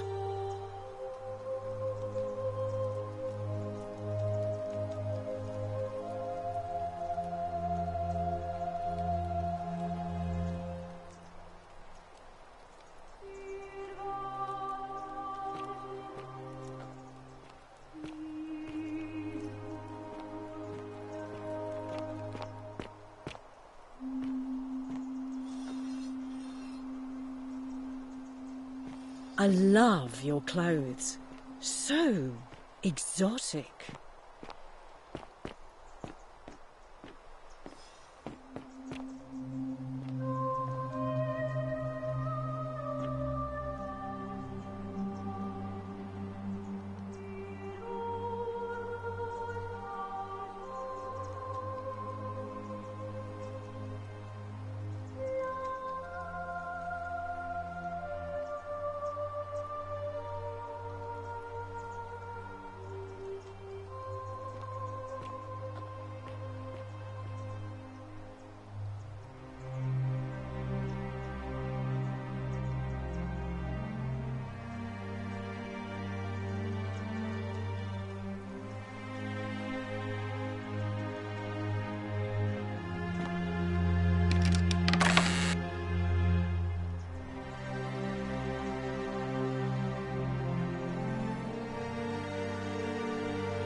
You stay away from my money.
Citizen?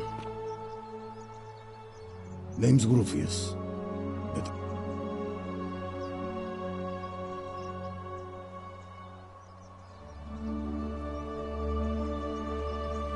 no idea what you're... It's the rheumatism. It starts with constant pain in all your joints. I know. I'm going to go and clean up the graffiti.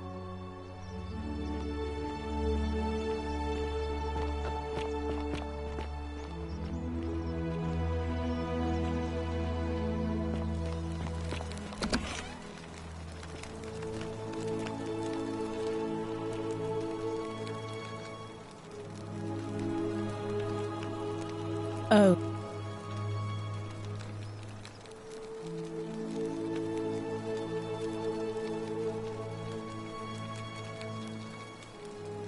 If that's your idea...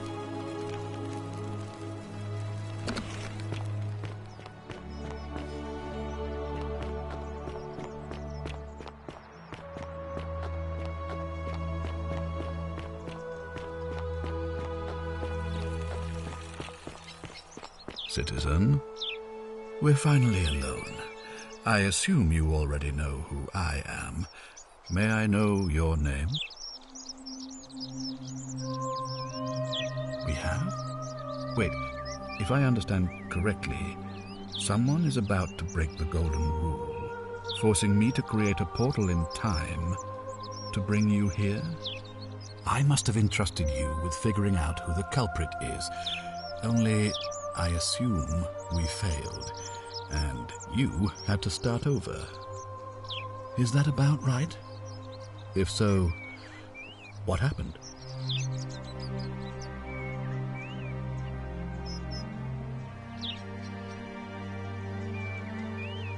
Ah, I see. Look, it's unfortunate, but all that matters now is that you make use of what you've learned and gathered and do better next time. Now, I assume you sought me out again for a reason. I think it's best if I hang on to it. You mean to ask, why am I unwilling to trust a newly arrived non-citizen with access to our water supply, the lifeblood of this city? I'm sorry, but that is simply out of the question.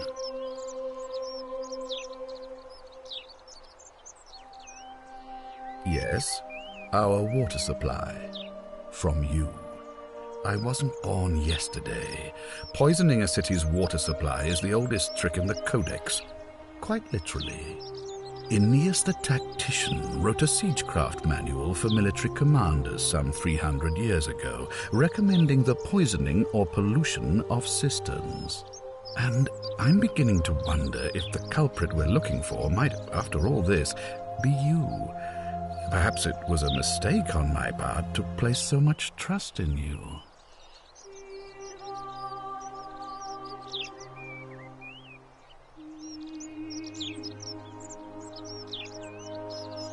I'm glad to hear that. Now, was there something else? You mean Duilius? Releasing him is out of the question, I'm afraid. That man is a liability we simply cannot afford. Perhaps you're not aware he was caught multiple times, sneaking around in places he should not have been. Look, I can see where you're going with this. You think me cruel. I assure you that is not the case. You may not be aware of this, but it was not so long ago, during the Republic, the law of the 12 Tables would have required that he be killed as soon as he was born, owing to his deformities. Here we see to it that he has food, water and shelter, and most importantly, he is able to continue living. A privilege that would be taken away from all of us were he to be released and commit the crime of trespass. The man has no self-discipline, poor comprehension of what is going on around him, and is an incorrigible rule-breaker. I will not jeopardize the lives of my people so that one man can go free. Now, was there something else?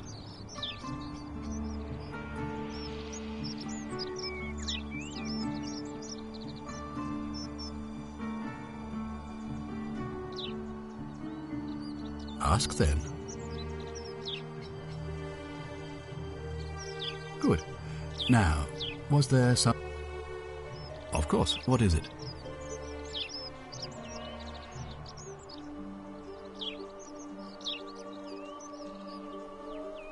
Well, if you stopped one person from breaking it and you're still here, then there must be someone else about to break it still. Allow me to explain. When I discovered the ritual to Proserpina, the instructions came with a warning about paradoxes. The crux of it is this. If you do anything to change the course of history in such a way that your very being here is impossible, you will have created a paradox. To illustrate, when the golden rule is broken, I will open the doorway that will bring you here to prevent it from being broken. If you manage to succeed in saving our lives, then I will have no reason to open the doorway, and you will never have come here. A paradox, you see? The same thing would happen if you, say, inadvertently, allowed me to die. If I can't summon you, then you can't be here, obviously. If either of those things were to happen, I am given to understand you would be flung back to your original time, having changed the course of history for us and yourself. So the fact that you are still here means someone is going to break the golden rule, and there is yet work to do. Understand? Excellent. So it looks like you'll have to continue your investigation. Now, was there anything else you wanted to ask? Of course. What is it? Yes?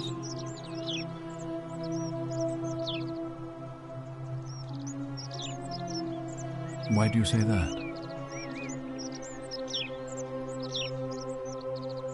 What? I'm speechless. How do you know? Of course, this isn't your first loop, is it? Well then, you must stop him from winning the election. I expect you'll need some kind of leverage on him, but I can't be seen to be involved in this, of course, so you'll be on your own. You'd better not waste any time, and may Swada, goddess of persuasion, go with you.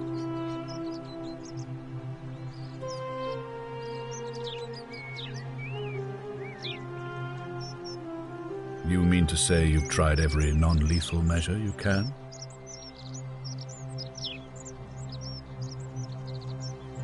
Well then, perhaps you'd better keep trying.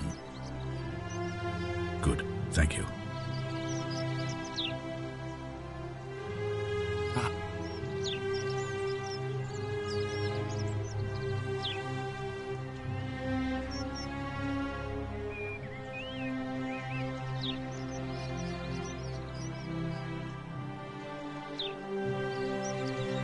Of course, what is it? Yeah. Why do you say that?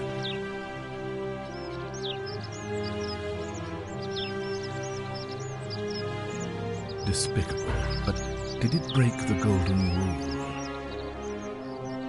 Then it seems the gods are not concerned with her conduct, so she can't be the one you're looking for.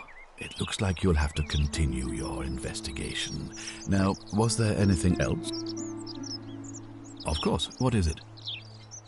Yeah. Why do you say that?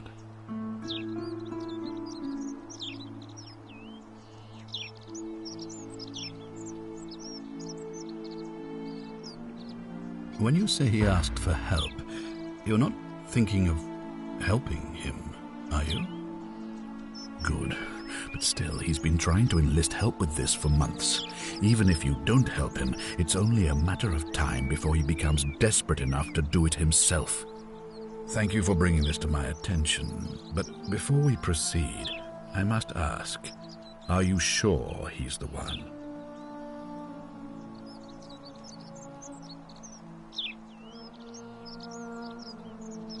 Ah, I see. In that case, it looks like you'll have to continue your investigation. Now, was there anything else you wanted to ask?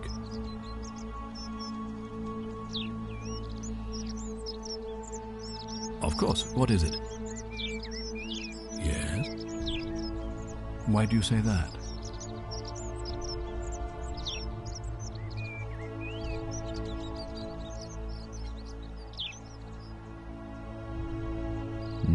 So I'm told. This is truly atrocious behavior, which undermines the very foundations of our democracy. Thank you for bringing this to my attention, but before we proceed, I must ask, are you sure he's the one? Ah, I see. It looks like... Of course, what is it? Yeah. Why do you say that?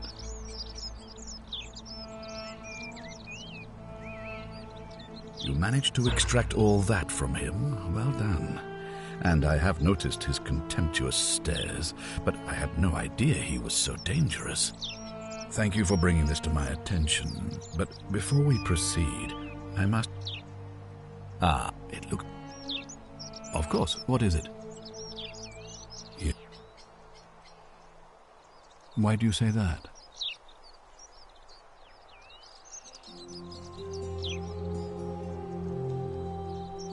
Well then, you'd better make sure she doesn't lose another patient, hadn't you? Whatever it takes, do it. It looks like you'll have to continue your investigation. Now, was there anything else you wanted? Of course, what is it? Yeah. Why do you say that?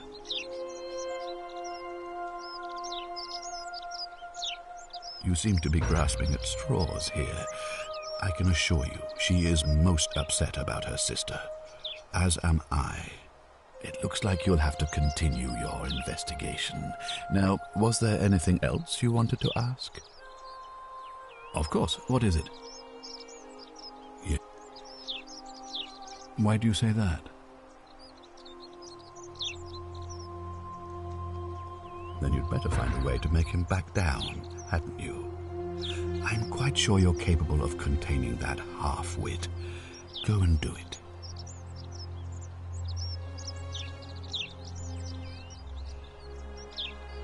Good, thank you.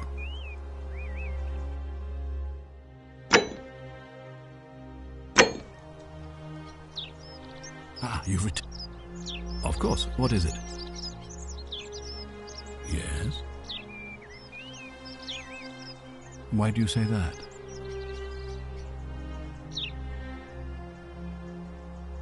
Why? Because he prefers the company of men? Ridiculous. Romans have always been tolerant of such predilections. I simply cannot believe that his innate preferences would break the golden rule. If I were you, I'd be looking for whichever idiot is making those accusations. It looks like you'll have to continue your investigation. Now, was there anything else you wanted to ask? Thank you. I'll be waiting.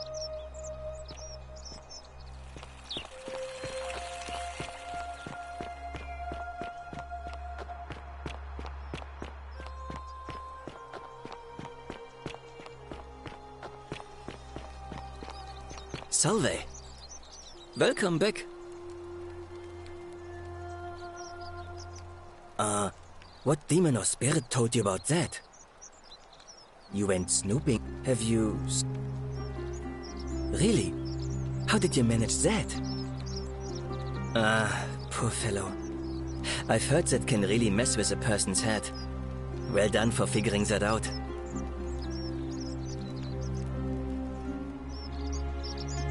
Really? That's promising. I'll keep an eye out for him. Nice to talk to you.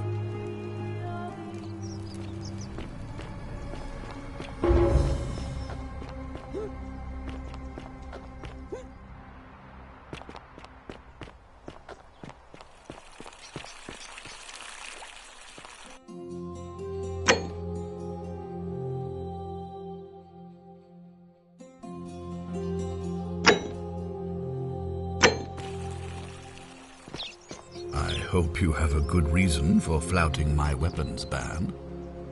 Ah, you've returned. Of course. Yeah.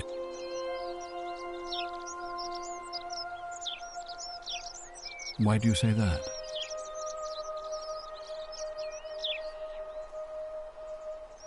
indeed. That is abhorrent.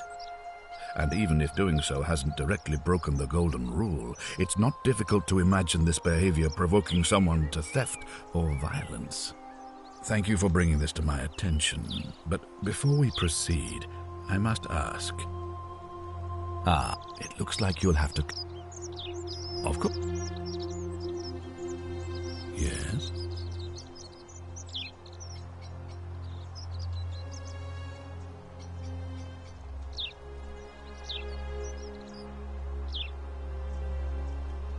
Why do you say that?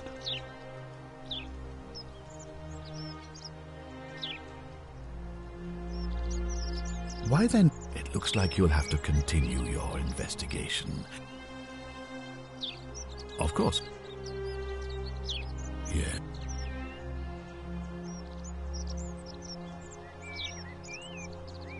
Why do you say that? What? It looks... Of... Yeah. Why do you say that?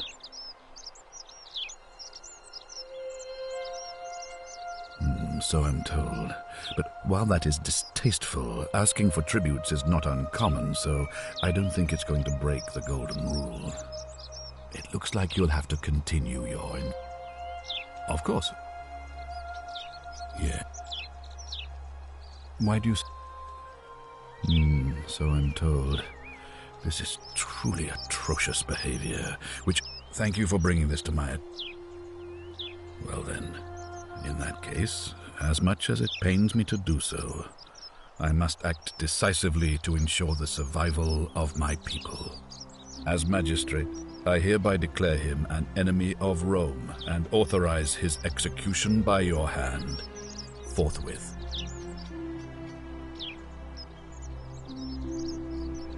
I don't believe so, no.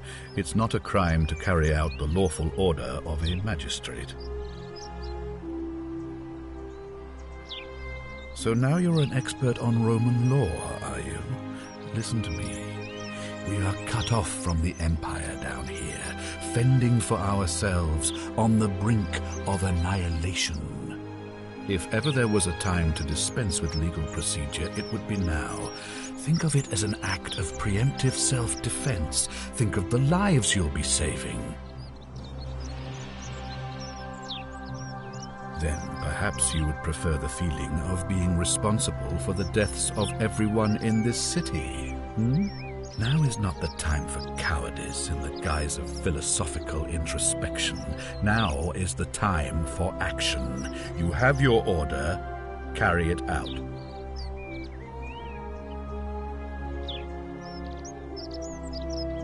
Any way you can. I would think that bow you're carrying should suffice. Thank you. Please act quickly before it's too late.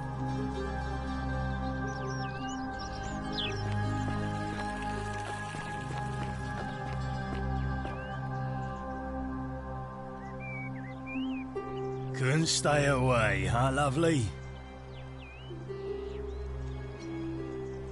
Whatever. Just remember, I'll be watching.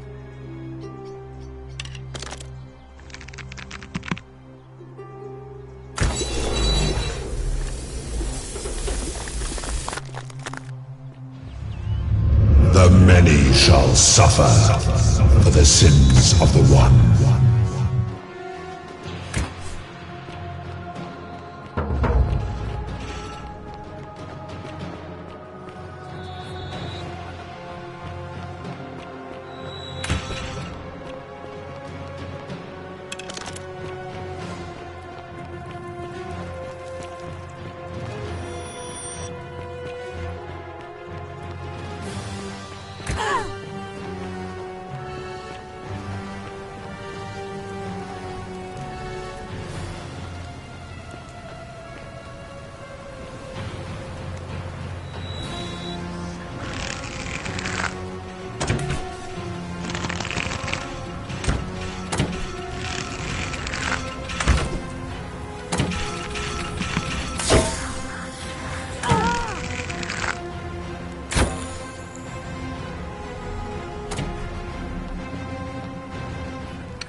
Salve, friend. Mind telling me who you are and why you look like you've just taken on a gladiator and lost?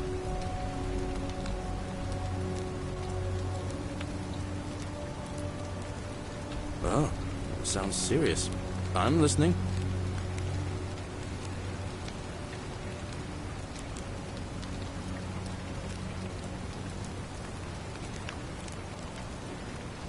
Yulia?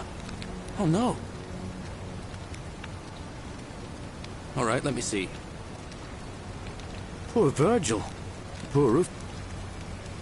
I'll go, but once I'm done, I'll need you to tell me how you...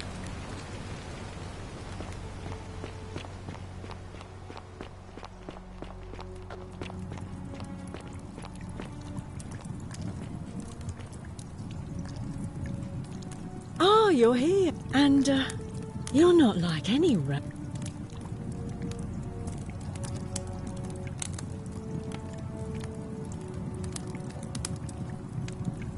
Why? Just because I'm a... I take back what I said. Let's just forget that ever happened. So...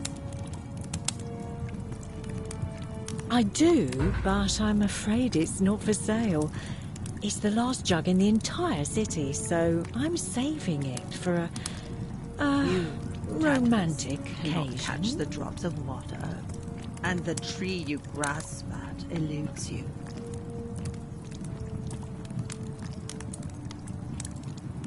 Really?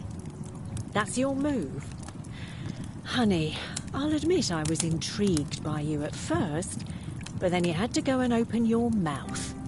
Unfortunately for you, nobody gets a second chance at a first impression.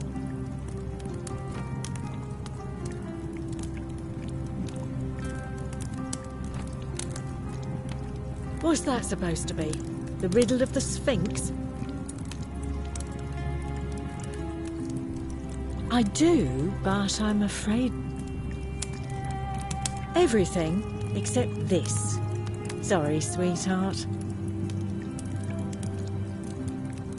Well, even if you could get into my locked cabinet, and you can't, you'd be breaking the golden rule, wouldn't you, silly? Good idea. You had your one and only chance and you blew it. Time to move on.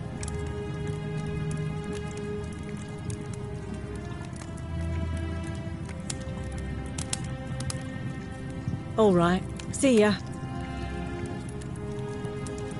Back it? Ugh, let it go. You know...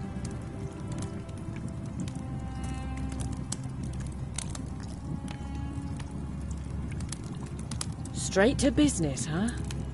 Look, as a matter of fact, I'm happy, sir.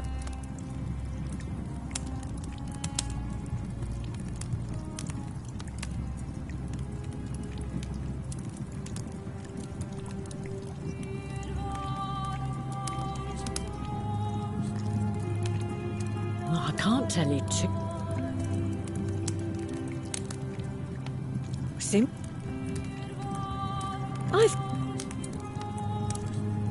Ha.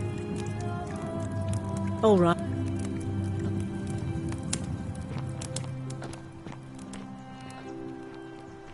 Cerberus lifts his triple head and lets out his threefold braying.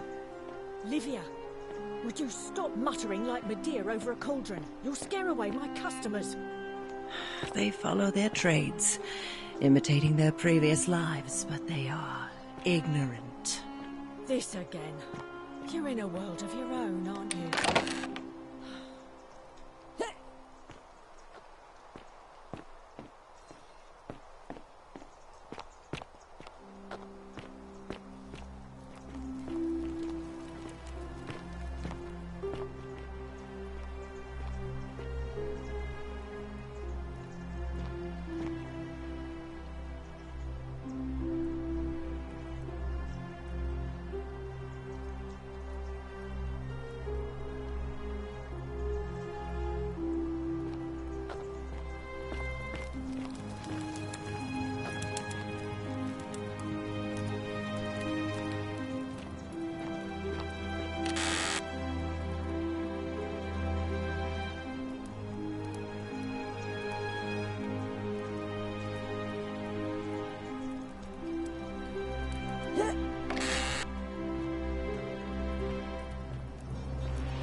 You, Tantalus, cannot catch the drops of water, and the tree you grasp at eludes you.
Beautiful.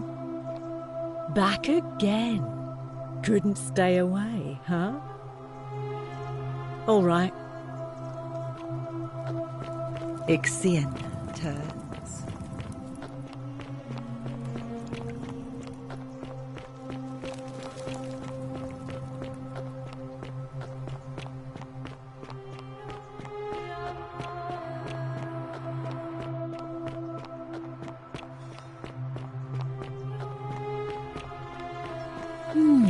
A golden bow, just like Apollo and Diana's. Sorry, was there some... Really? You're going to give that snake a taste of her own medicine? I'm in. What do you need? Ah, so you need to sweep her off her feet, then? Is that it? I think I can help you with that. As much as it disgusts me to say this, we were sort of involved before she betrayed me. So I know her better than anyone. The thing you need to know about her is this. She's obsessed with money. An ostentatious display of wealth probably wouldn't hurt. One more thing, and I feel dirty saying this. She keeps a journal upstairs in her room, beside her bed. If you could somehow take a look, that might tell you how she thinks.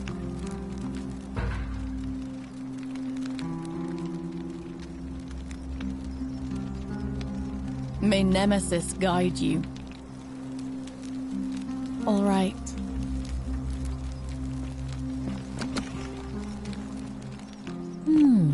A golden bow, just like Apollo and Diana's.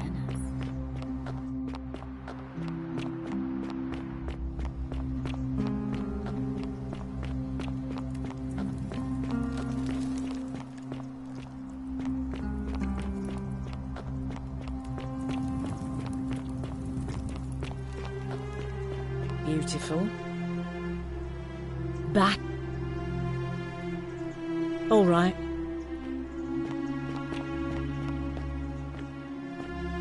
You stay away from my money!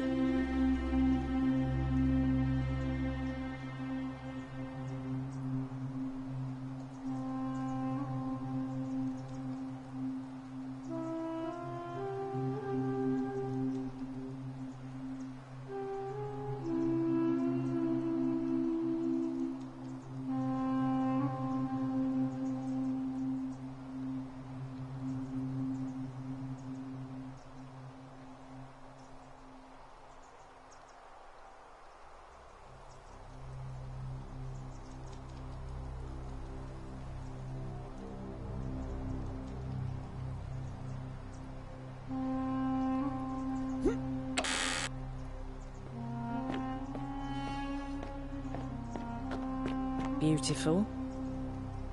Oh, unless you want me to slip some hemlock into your next drink. Get out! You, Tantalus, cannot catch the drops of water.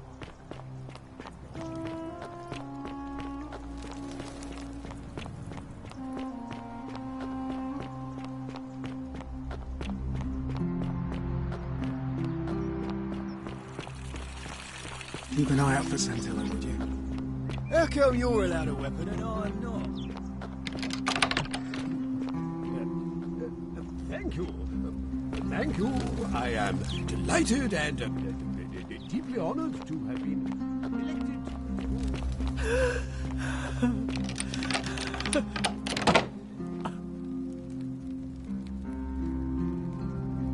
You're not supposed to be in here.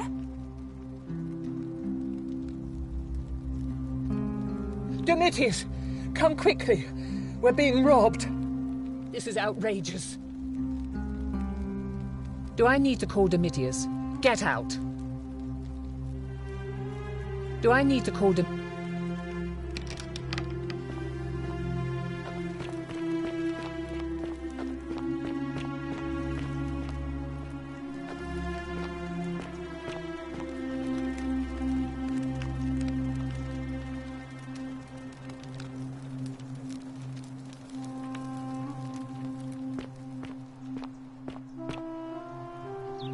Domitius doesn't usually let anyone in here without a hefty tribute, so you must have been desperate to see me. Well, what do you want?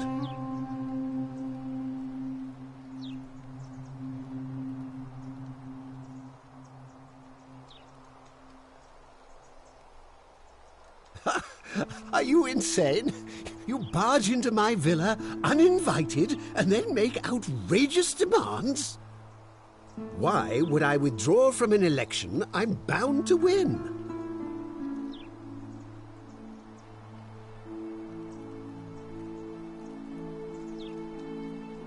Don't talk nonsense.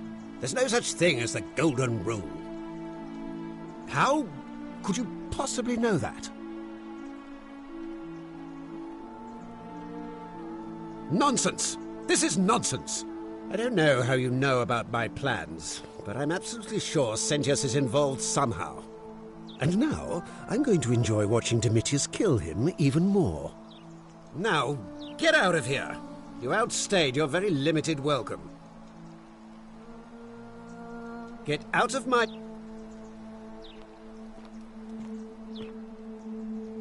Get out of my villa before I have Domitius throw you out.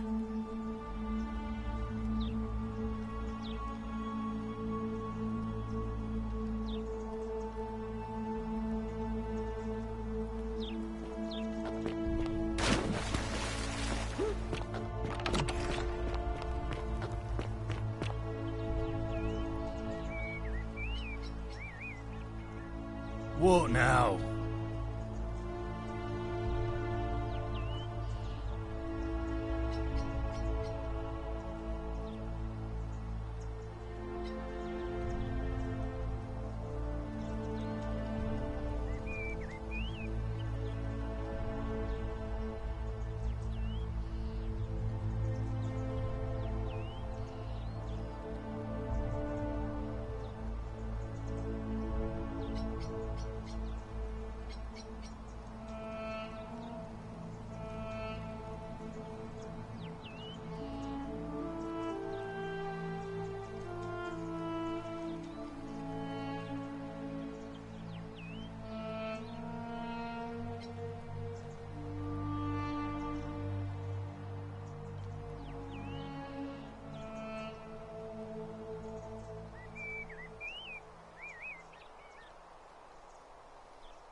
Whatever. Just remember, I'll be watching.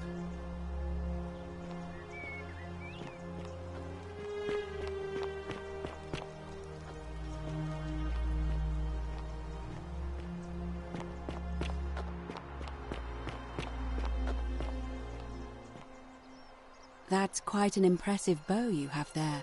A new face. Ave, and may Vesta watch over you. I'm Equitia.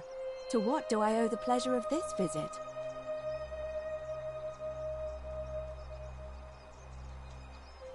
I beg your pardon? Oh my, that is quite a lot to take in. You'll have to give me a moment. Let's see. If that is indeed the case, I suppose we'd better figure out what to do about it, hadn't we? We don't have much to go on, except the old stories. I remember 4 in particular about heroes in the underworld. Hercules, the demigod and son of Jupiter. Orpheus, a Thracian poet. Hercules was able to leave the underworld because he cowed its god with his strength. Sisyphus and Orpheus both relied on their wits instead. They persuaded the goddess of the underworld, Proserpina, to help them escape. And finally, Aeneas was able to escape with the help of a spirit guide, who led him through a secret gate. So it seems you have 2 options: to confront the god of the underworld head-on, or find a way to escape with the help of Proserpina or some other guide. May Fortuna guide you.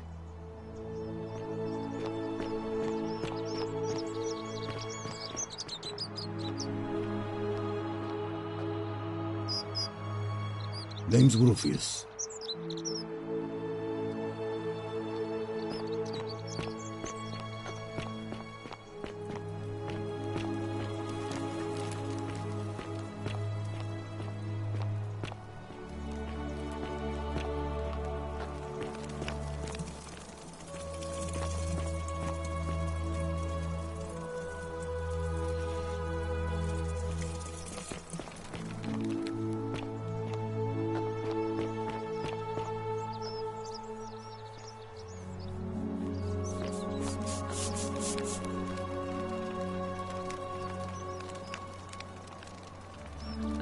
And I hear we have you to...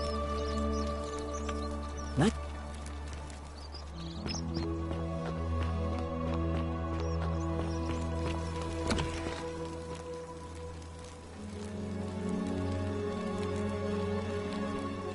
Oh.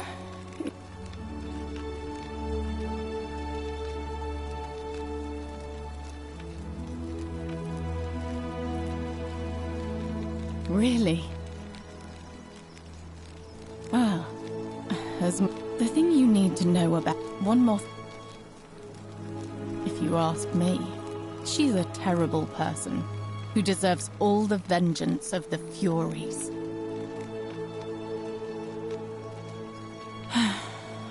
All right. In that case, you may be able to get some wine elsewhere. I remember Malleolus telling Domitius to hide the rest of their wine to stop Claudia drinking it. I didn't see where he went, but I assume he would have stashed it somewhere cold and dark.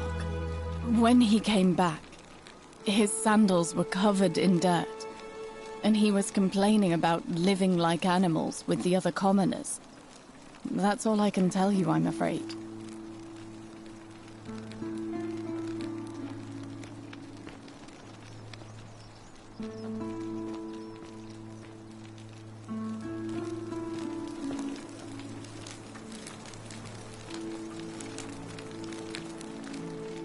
I hope you're coping.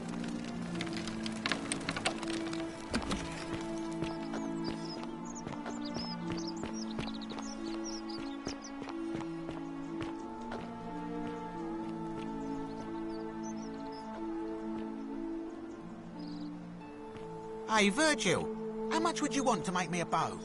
For the last time, Dacius, I'm not making you a bow. Hello? Hello?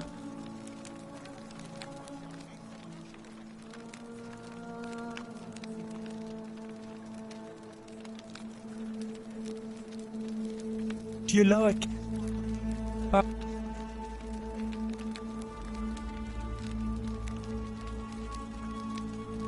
Like...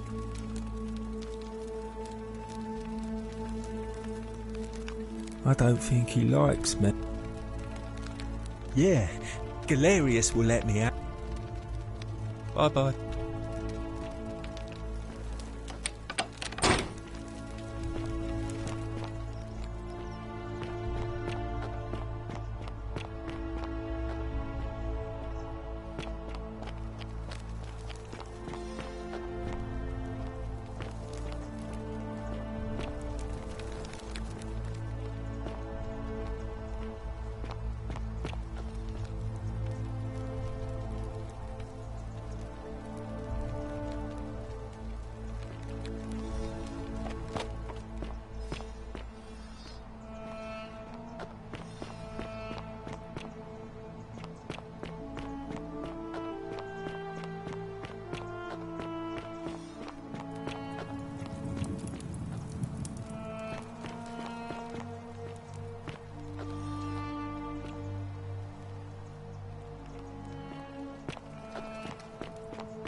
Ah, a visitor. Welcome, welcome. May I ask your name? It is best you do not know my name, for merely to speak of my existence in the city above could bring destruction on you all. Tell me, what brings you all the way down here?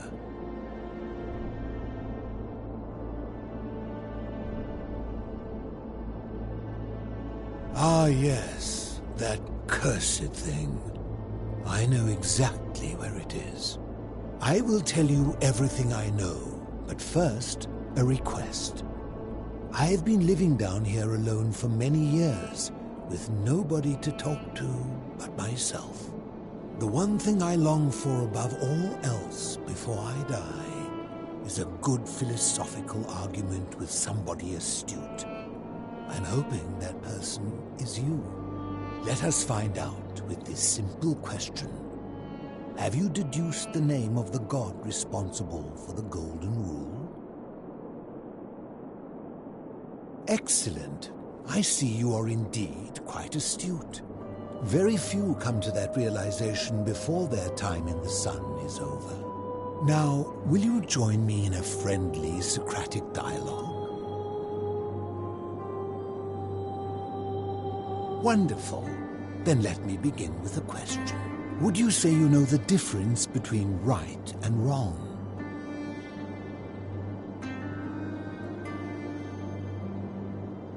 You are an overthinker too. We're the same then. It is probably why I became a philosopher.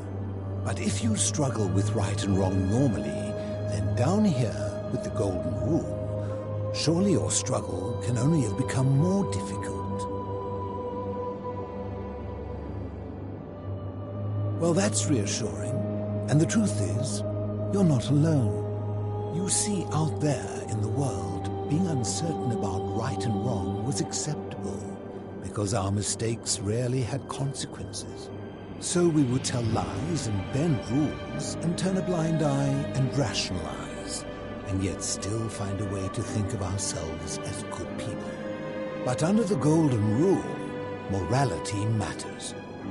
The slightest wrongdoing could result in a mass execution. So to navigate this maze, we would have to be certain about the difference between right and wrong. Wouldn't you agree? That is an excellent question, and it leads directly to my next line of inquiry. So let me ask you this. Is there one system of morality which is always perfectly correct, which you could follow in every situation and always do the right thing?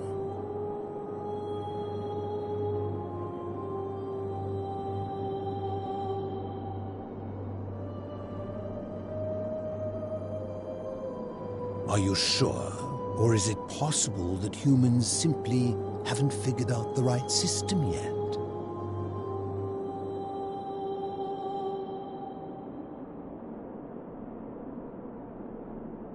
After hundreds of years, and as many great thinkers dedicating their lives to these questions, what hope do we have if our best and brightest haven't been able to answer them? My point is this. I don't think anyone alive truly knows any hard and fast rules about right and wrong. If there is one thing I have observed about rules, it is that virtuous people do not need them, and evil people will always find a way around them.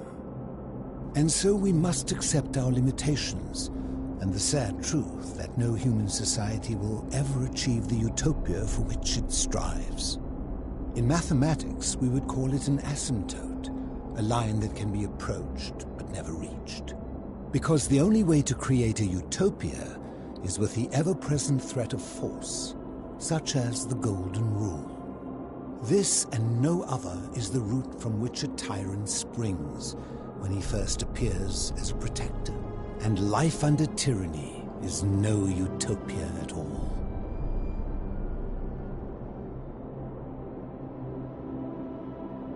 I'm glad to hear that. In any case, thank you for humoring an old man. I would be happy to answer your questions. You mean, how did I end up living alone in this cave with nothing but these relics of the past for company? It's a long story. I was a quarrelsome young man. At 19, I left Corinth for Rome to study rhetoric at one of her finest academies, so I could argue more forcefully. Back then, I used to enjoy verbally sparring with everyone I could, and I was good. One night, I found myself in a tavern in an argument with a drunken mercenary. It became heated, he drew a gladius, and I won the argument, but lost my life. I woke up on the banks of the Styx at a campfire opposite Karen. Of course, I tried to persuade her to let me return, but even with all my skill, I failed. I settled in, made friends, and learned what I could, quickly realizing our little community faced certain death under the Golden Rule.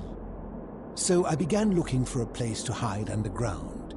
Fortunately, I found this place waiting for me.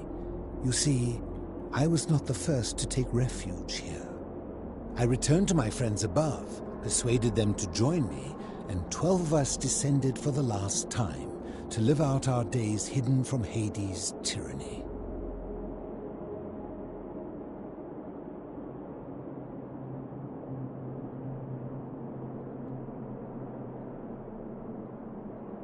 I fear that if you were to utter my name in the city, even by mistake, that Hades would hear you and know I am still alive.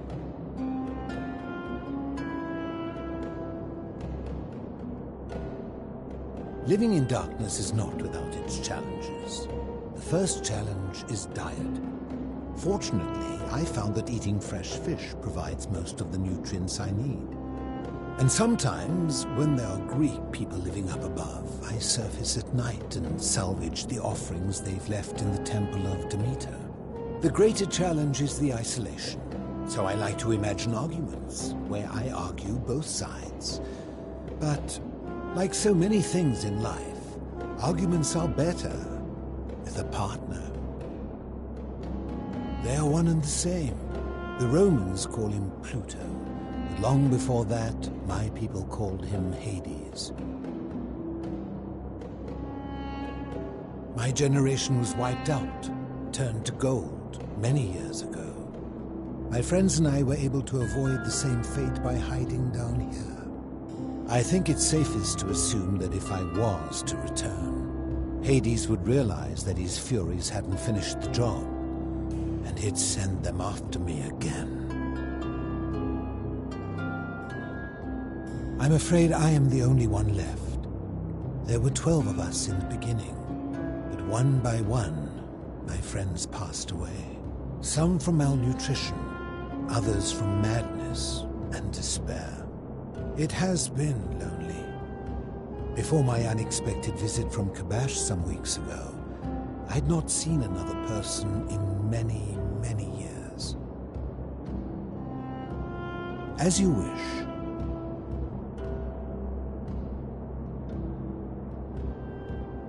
Did we not discuss it at length already?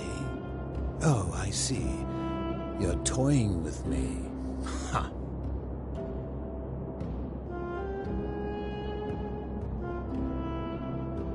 I will tell you, but you may find him hostile. To prepare for your encounter, there are certain things you must know. Very few know this, but before the Romans came to this city, it was once entirely Greek. The architecture, the temples, and the people. When the Romans came, in typical fashion, they claimed it as their own, built over everything that could be built over, and renamed the things that could not. Thus, the shrine of Persephone became the shrine of Proserpina. And when they found an obelisk bearing the name Hades, they tore it off and replaced it with Pluto instead. And the city's dwindling Greek residents, witnessing this compulsive Roman conquest, decided to preserve what they could of their heritage. They gathered their art and valuables, secreted them away through the temple of Demeter, and hid them here, out of reach of the Romans.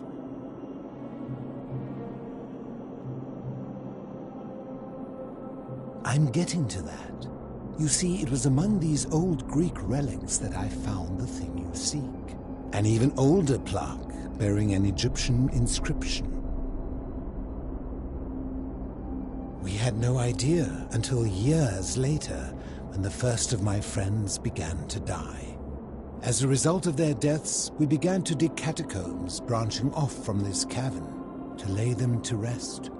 We extended the tunnel so far that we accidentally discovered another, an even older tunnel, which somebody had gone to great lengths to keep hidden.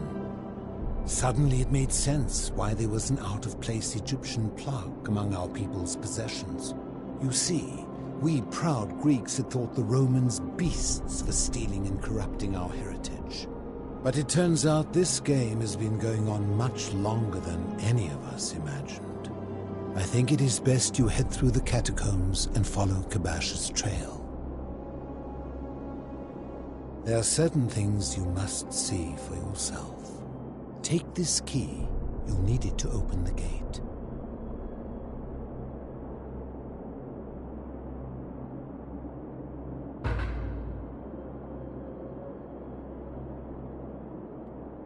Ha! If I did, would I be living like this?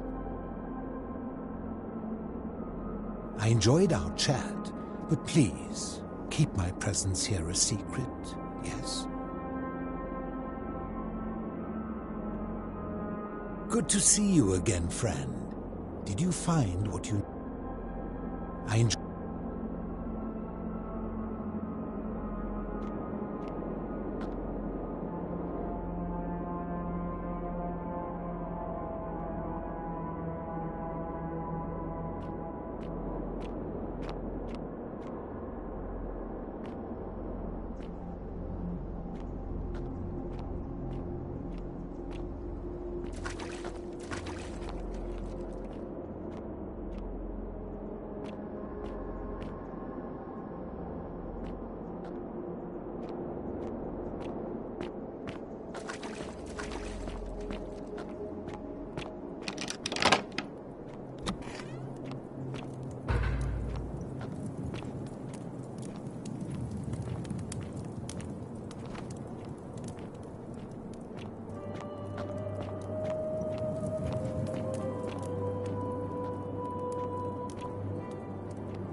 Stop!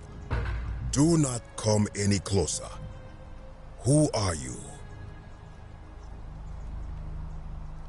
I am Kabash. And let me guess, another Greek or Roman come to loot and plunder the resting place of my ancestors,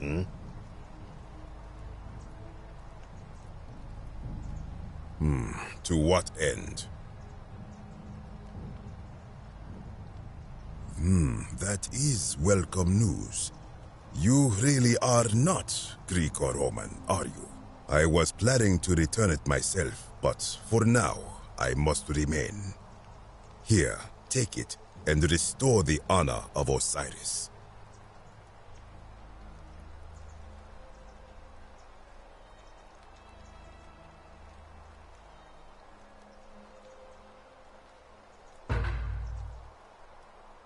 Now, as for the other plaque.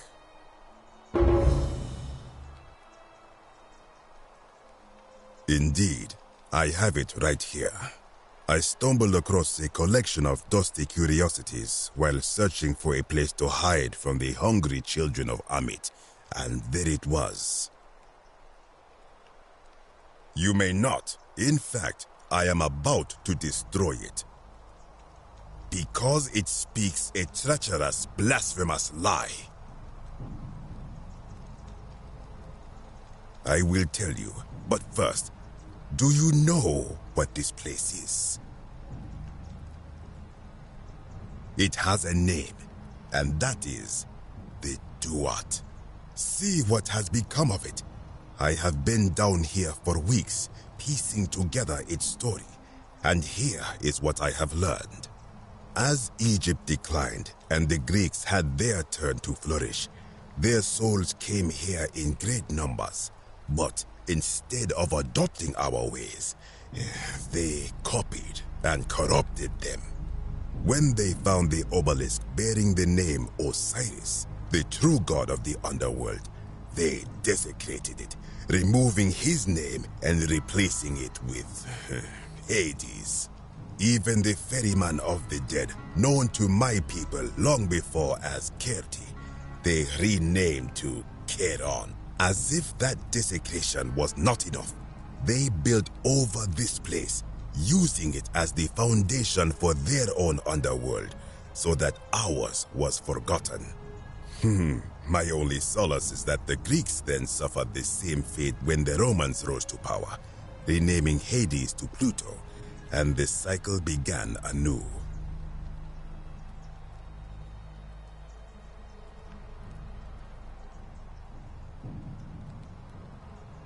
It is inscribed with a script I do not recognize, but it is ancient, almost as if it is older than the plaque bearing Osiris's name.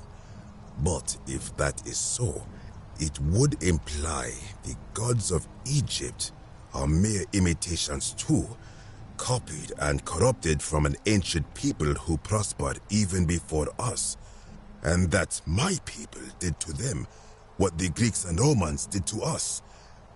But this, I cannot accept. I sense a deception. Perhaps it is the work of Set, the usurper, seeking to undermine Osiris once more.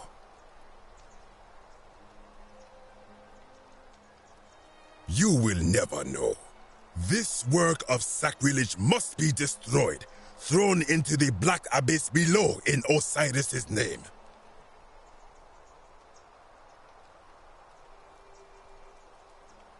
You are too late. It is done.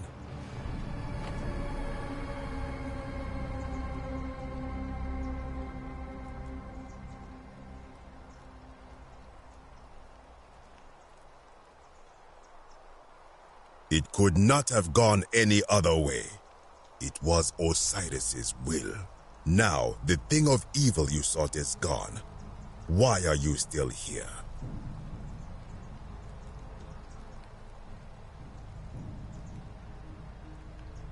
I am from Rakotis, which you may know as Alexandria, the name of the city the Greeks built over it. I was a fisherman, like my father before me. Since the Romans had taken over from the Greeks, I took the opportunity to learn Latin and eventually traveled to Rome. When the fires broke out last year, I tried to help. I gathered terrified locals into my boat and led many of them to safety farther along the Tiber. On my 7th trip, a passenger demanded I wait for his brother. But we were full to almost sinking, and smoke was all around us. I told him his brother would have to save himself, and he tried to bribe me by placing a coin into my hand. When I refused, he drew a dagger and thrust it between my ribs. I awoke on the banks of the river to a stranger wearing a ram headdress. He said his name was Kirti, and at the time, I simply thought him odd. It did not dawn on me until much later that he was the Kirti, the ram-headed ferryman described in the Book of the Dead. This is where I belong, as caretaker of the memories of my people. If our ways are to be remembered, it falls to me. I think if someone is to break the golden rule, it will not be me, for I try to live as I always have by the command of the goddess Ma'at. Do to the doer to make him do. As for the punishment that will come from it, I finally understand why it has long been said among my people that gold is the skin of the gods. I do not know. What could possibly lie beneath the underworld? Perhaps it is infinite darkness. Perhaps it is the lair of Amit, the devourer of souls. All I know is, it would be unwise to venture down there.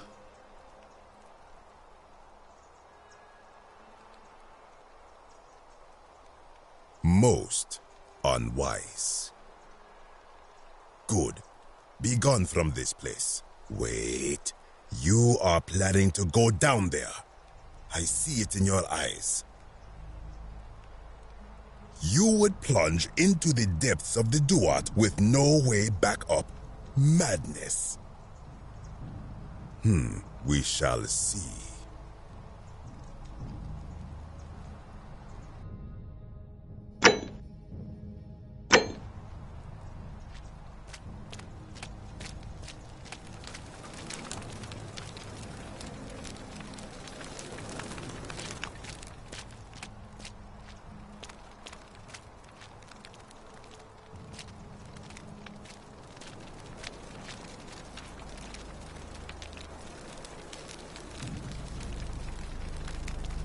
How is it possible to feel watched at every moment, and yet...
When I told you that you would not find a way back up, that was not a prediction.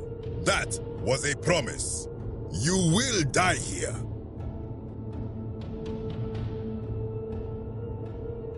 I disagree. I warned you against coming down here, against perpetuating this sacrilege, but you persisted. You have undermined and dishonored the true god of the underworld. How did you think this would end, if not with bloodshed? Very well, I will listen. But if I sense deception, or if you further insult my gods, I will carry out my threat. So tell me, why should I let you live after you salvaged this instrument of blasphemy?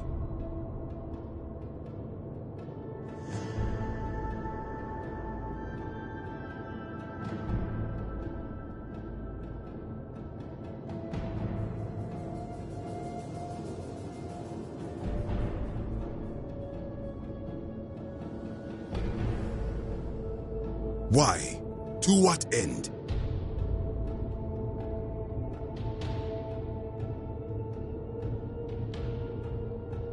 But why? What business could you have with Osiris?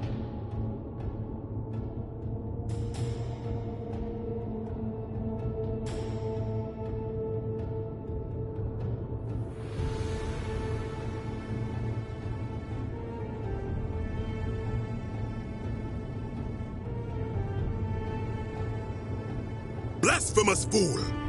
You have sealed your own fate.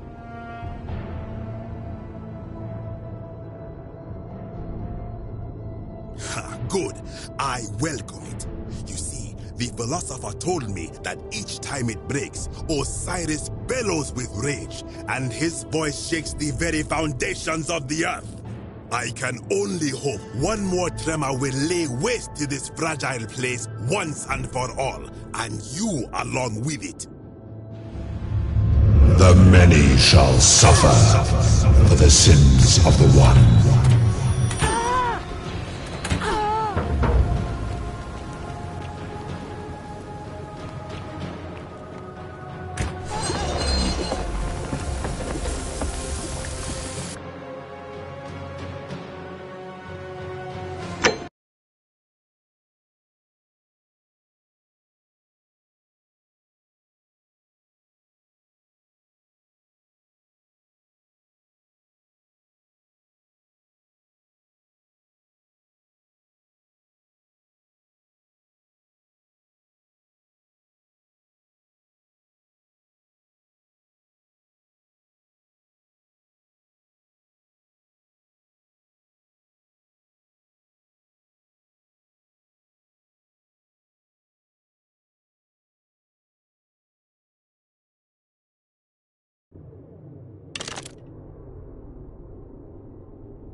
When I do that, you will.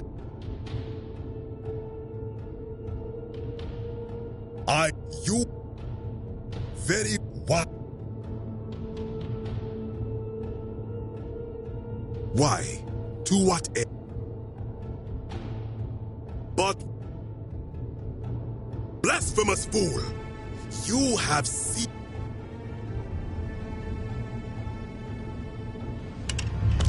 The many shall suffer for the sins of the one.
Salve, friend.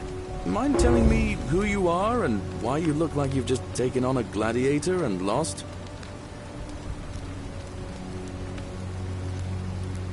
Oh, sounds serious. I'm listening. Yulia? Poor virgin. All right, I'll go, but once I'm done...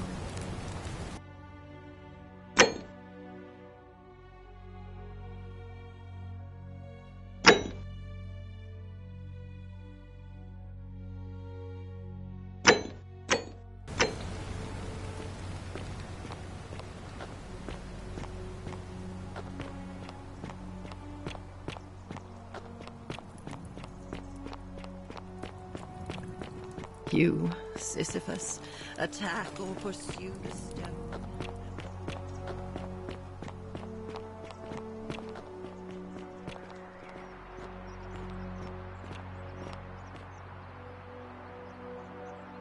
A new face, Ave, and may...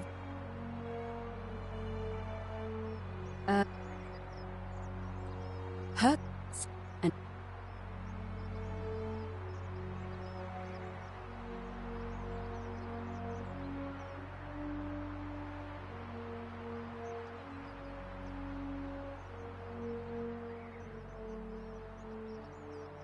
Shh! Is everyone so blunt where you're from? That option would be the boldest, but also the only way to learn the truth about the Golden Rule, and maybe even put an end to it. As I said, Hercules managed to overpower the god of the underworld, but he was a demigod. Forgive my candor, but you are no Hercules. Are you telling me that you can? I won't pretend to understand exactly what that means, but if that's true, then perhaps you stand a chance. So, if you want to confront him, I'll help you as much as I can. Who knows?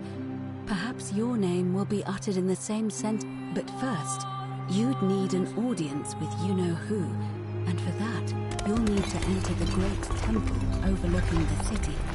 The problem is, the door has been sealed shut for as long as I've lived here, and there doesn't even seem to be a keyhole. I suspect the answer lies in the desecrated obelisk in front of it. I'm not sure if you noticed. It looks as though somebody, or a series of somebodies, forcibly removed them, and in doing so, dishonored and angered our divine keeper. If you could recover and replace all 4 of those missing plaques, I imagine he might be willing to receive an audience again. It's the towering stone monument with 4 sides and a pyramid. You'll find them all over Rome, but of course they were looted from Egypt many years ago. It seems one of them. However, this one is unusual. That means you'll need to recover.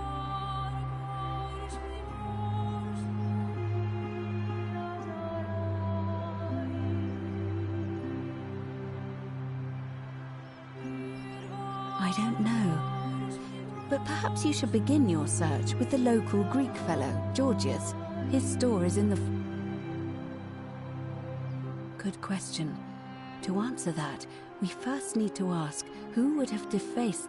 It would have had the god's name engraved, and there's only one group of people. There's a cult in Rome that often argued there is only one true god. Theirs, of course. They've been known to start fires. As if I were you, I'd go looking for them. Of course, they've all been in hiding.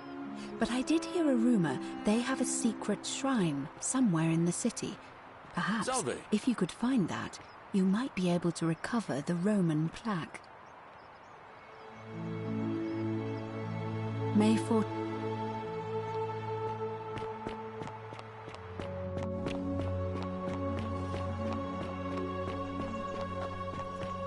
Welcome.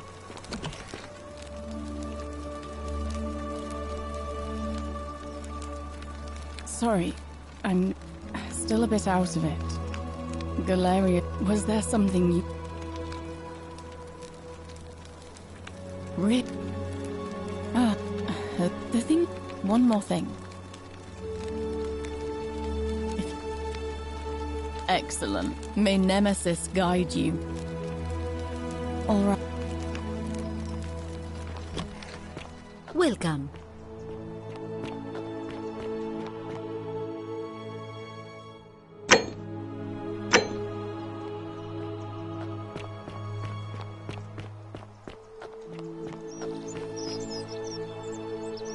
Hello there, friend.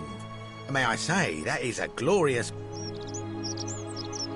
Well, I'll take your word for it. But perhaps you'd be interested in selling it to me. I mean, it's not as if you have any use for it down here.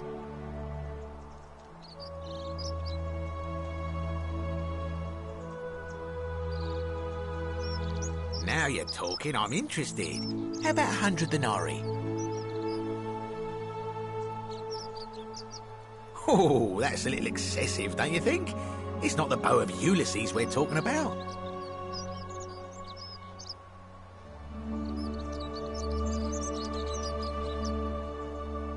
All right. But I'm going to need you to tell me before I pay up.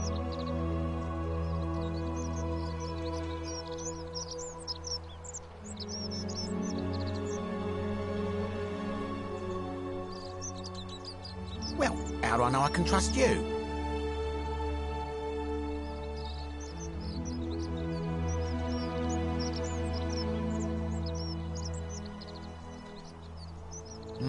I suppose you're right. All right, you drive a hard bargain, but here's your money. Now, the location of that bow.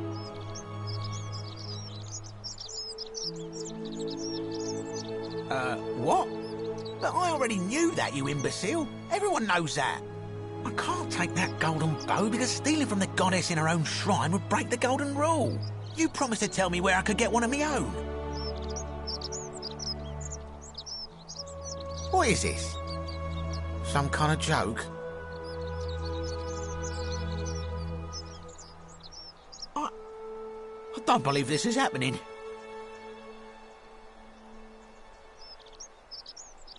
Don't even talk to me.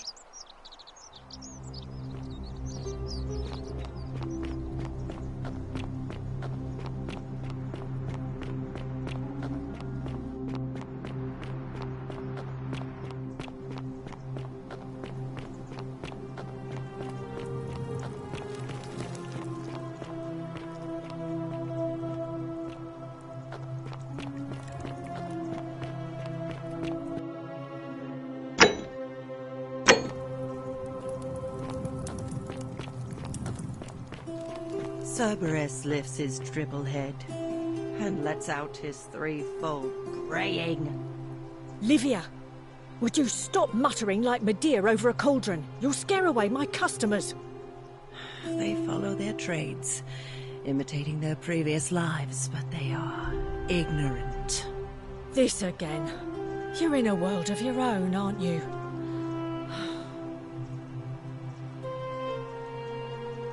Oh, you're here. I'm so glad you decided to visit. I'm Aurelia, and I hope I'm not being too forward, but The moment I laid eyes on you, I was... You're not like any Roman woman.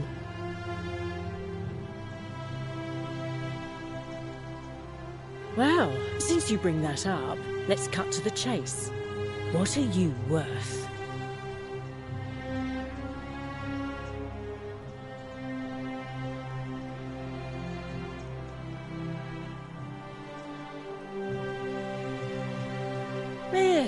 I have that much myself. Maybe if you had at least 10,000, things might have been different. I take back what I said. Suddenly, I don't find you so intriguing anymore. Let's just forget that ever happened, so we can at least do business. So, what brings you to my tavern? All right, see ya.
Hello there, friend.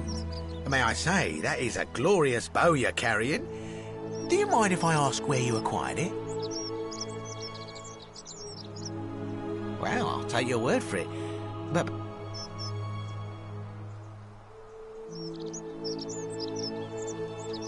now you're talking.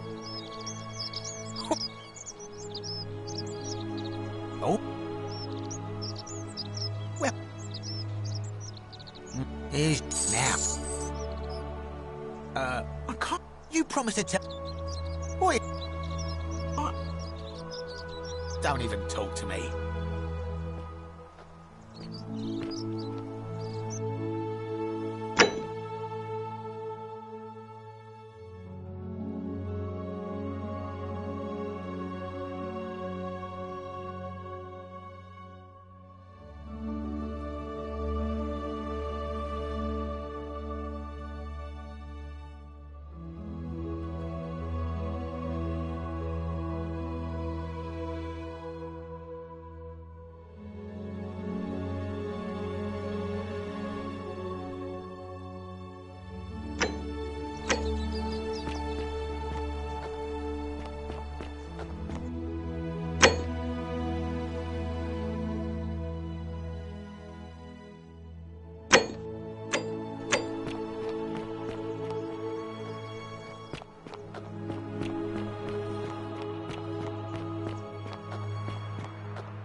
Cerberus lifts his triple head. and lets out his threefold braying. Livia, would you stop muttering like Medea over a cauldron? You'll scare away my customers. They follow their trades, imitating their previous lives, but they are ignorant. This again. You're in a world of your own, aren't you? Oh, you're here, and, you're... Well, since you bring that up...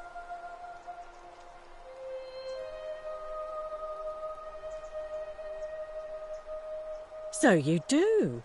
And that would make you rich as Croesus on the outside. But down here, it's not worth much. What else have you got?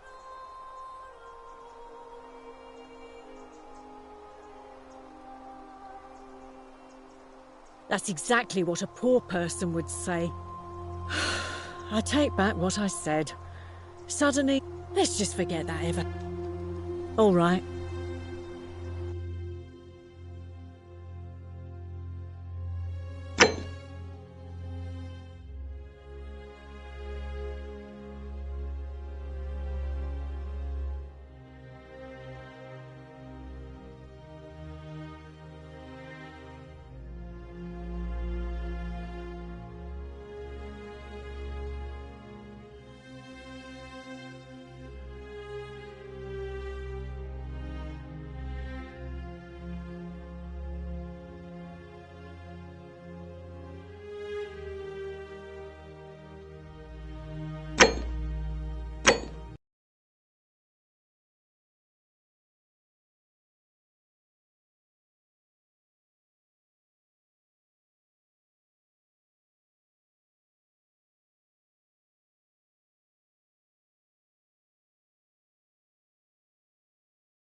Cerberus lifts his triple head and lets out his threefold braying.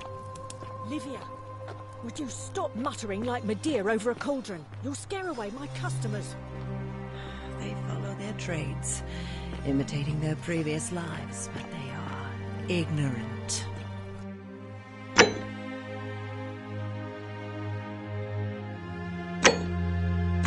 This again.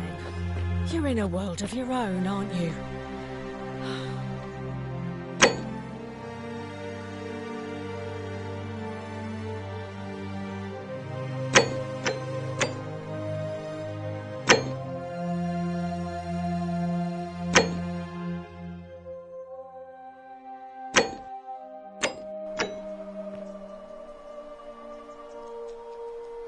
Oh, you're here, and you're... Well, so you do.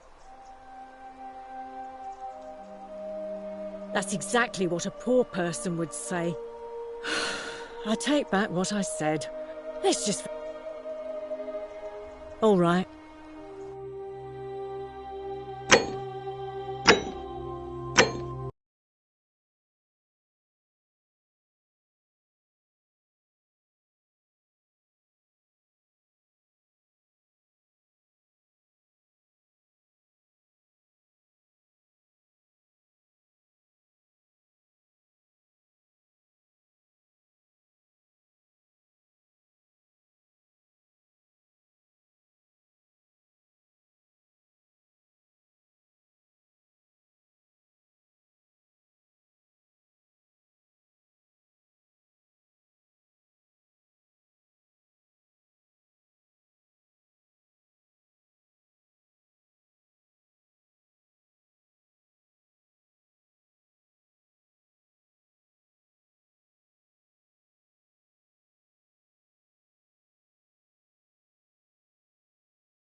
Cerberus lifts his triple head and lets out his threefold braying. Livia, would you stop muttering like Medea over a cauldron? You'll scare away my customers. They follow their trades, imitating their previous lives, but they are ignorant. This again. You're in a world of your own, aren't you?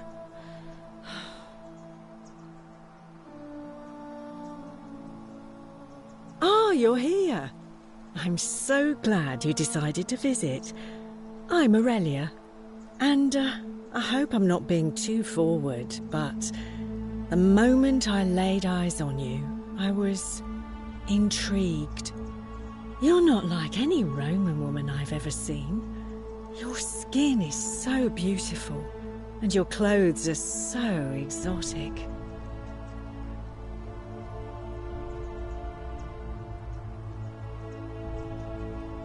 Well, since you bring that up, let's cut to the chase. What are you worth?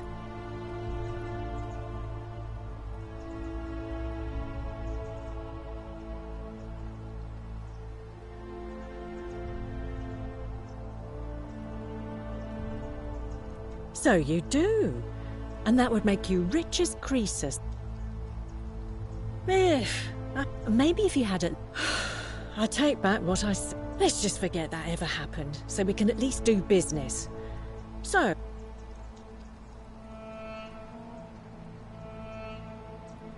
all right. See ya.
Salve, friend.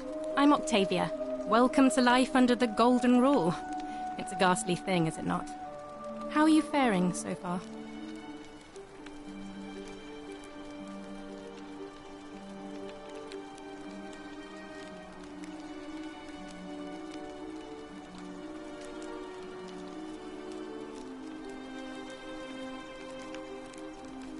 All right, well, it was lovely to meet you. I look forward to getting to know you better over the coming months. And if you ever... I can't believe this is how it ends. Oh, no. No. No, no, no, no, no. Ulpius, what are you doing? Get back from there. If you lose your balance, you'll fall. That's the idea. What? Why? Why would you want that? Why do you think I'm stuck for the rest of my life working for a man who treats me like an animal? I know things are hard for you right now. They're hard for all of us. We're all in this together, Ulpius. Please, please just think this through. If you do this, it could be the sin that seals all of our fates. Is that what you want? I'm sorry, but I just don't care anymore. Please, Ulpius. Help him. If he goes through with it, it could be the end for us all. I don't know what to do. I've never had to deal with this sort of thing. Please, you need to talk to him.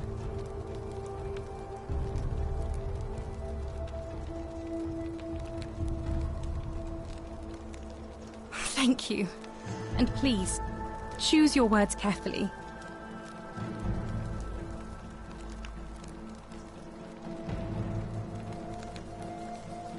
Let me guess.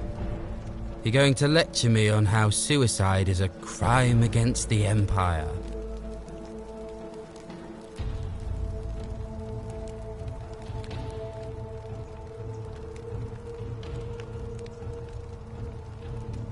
I screwed up my life.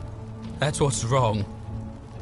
I borrowed money, and when I couldn't pay it back, I wound up in debt bondage. I'll be stuck slaving away for that Culus Cumulatis Malleolus for the rest of my life. I'm out. Wherever you are, Scintilla, my love, I'm sorry. Ulpius, no!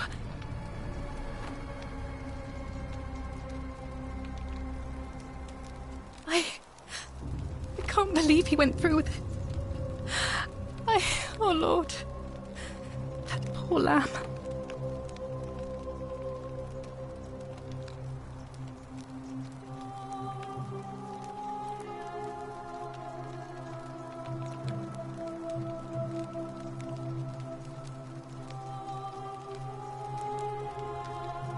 Well, I suppose it means suicide isn't a sin under the Golden Rule.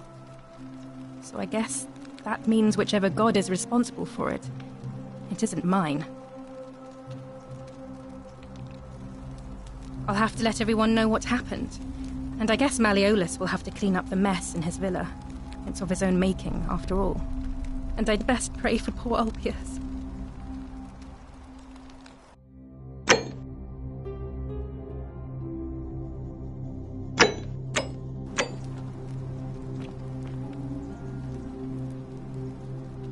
I hope you're coping.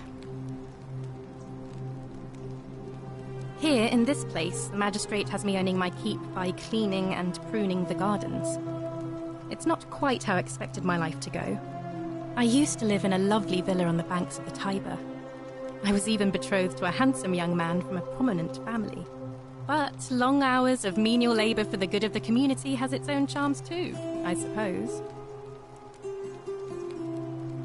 Oh, much the same way as many of the others. When the fires came to Rome 7 months ago, my family and I fled for the Tiber, hoping to escape on a barge. We were among the fortunate ones with enough coins for passage, but unfortunately, there were a lot of desperate people, and they boarded before we could depart. A scuffle broke out, and I was pushed overboard. The last thing I remember was the water, rising up to hit my cheekbone. I woke up by the river, near that shrine, and stumbled across this place. Oh, that's all right. I'm sure it's all part of God's plan for me.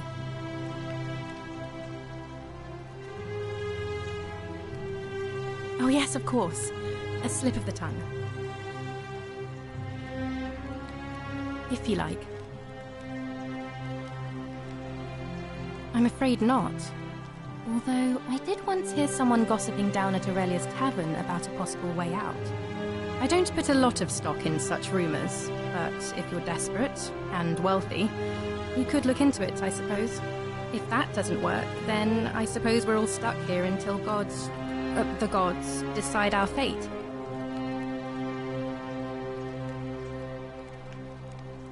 Oh, I see. Well, that doesn't surprise me. I'm sorry I even suggested it. I won't make that mistake again. The many shall suffer for the sins of the one.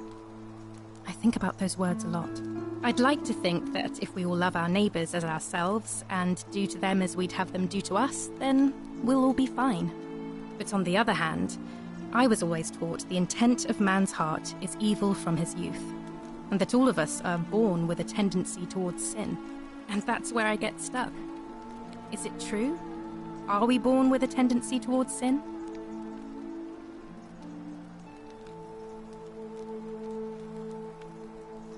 If that's true, then sooner or later, things are going to end badly for all of us down here. Unless, of course, there's some kind of divine intervention. I wish I shared your faith. Please keep that to yourself. I know you're not from around here, but things are very difficult for us right now. There was a terrible fire in Rome last year, and our emperor decided to make us his scapegoats. There were executions. It was horrible.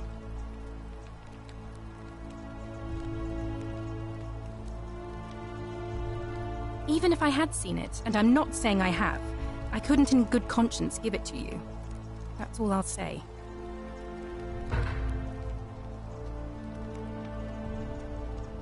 What you're doing is disgusting, and it's not going to work. Shame on you.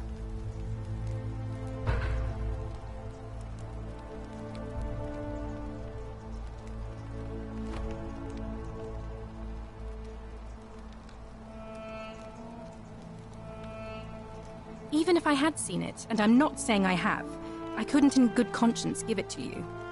That's all I'll say. Oh, so soon? Well, be gentle on yourself. We're all dealing with a tragic loss today.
I make this solemn promise to you, good citizens.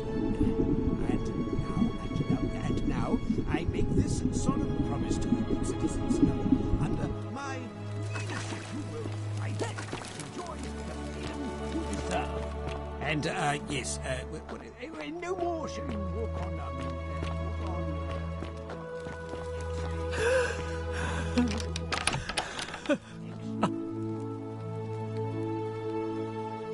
I'm not supposed to be in here.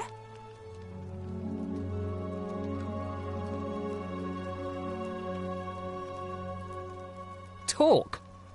What business could you possibly have with me?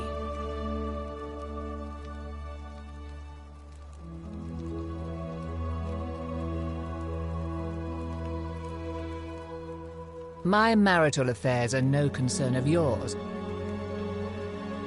I think better. I have quite... Preferably. The date... Fine. This is outrageous. Why are you... Fine.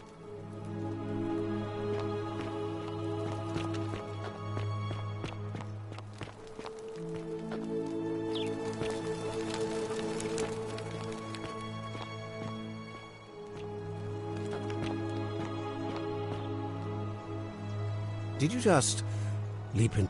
That was either extremely reckless or impressively clever. Well, why have you risked life and limb to see me?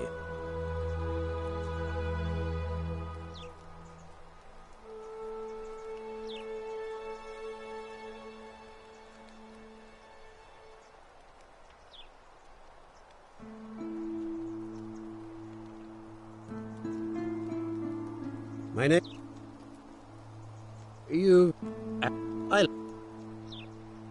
That's quite all right.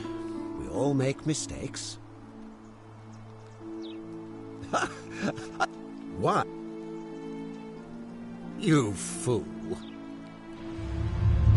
The many shall suffer for the sins of the one.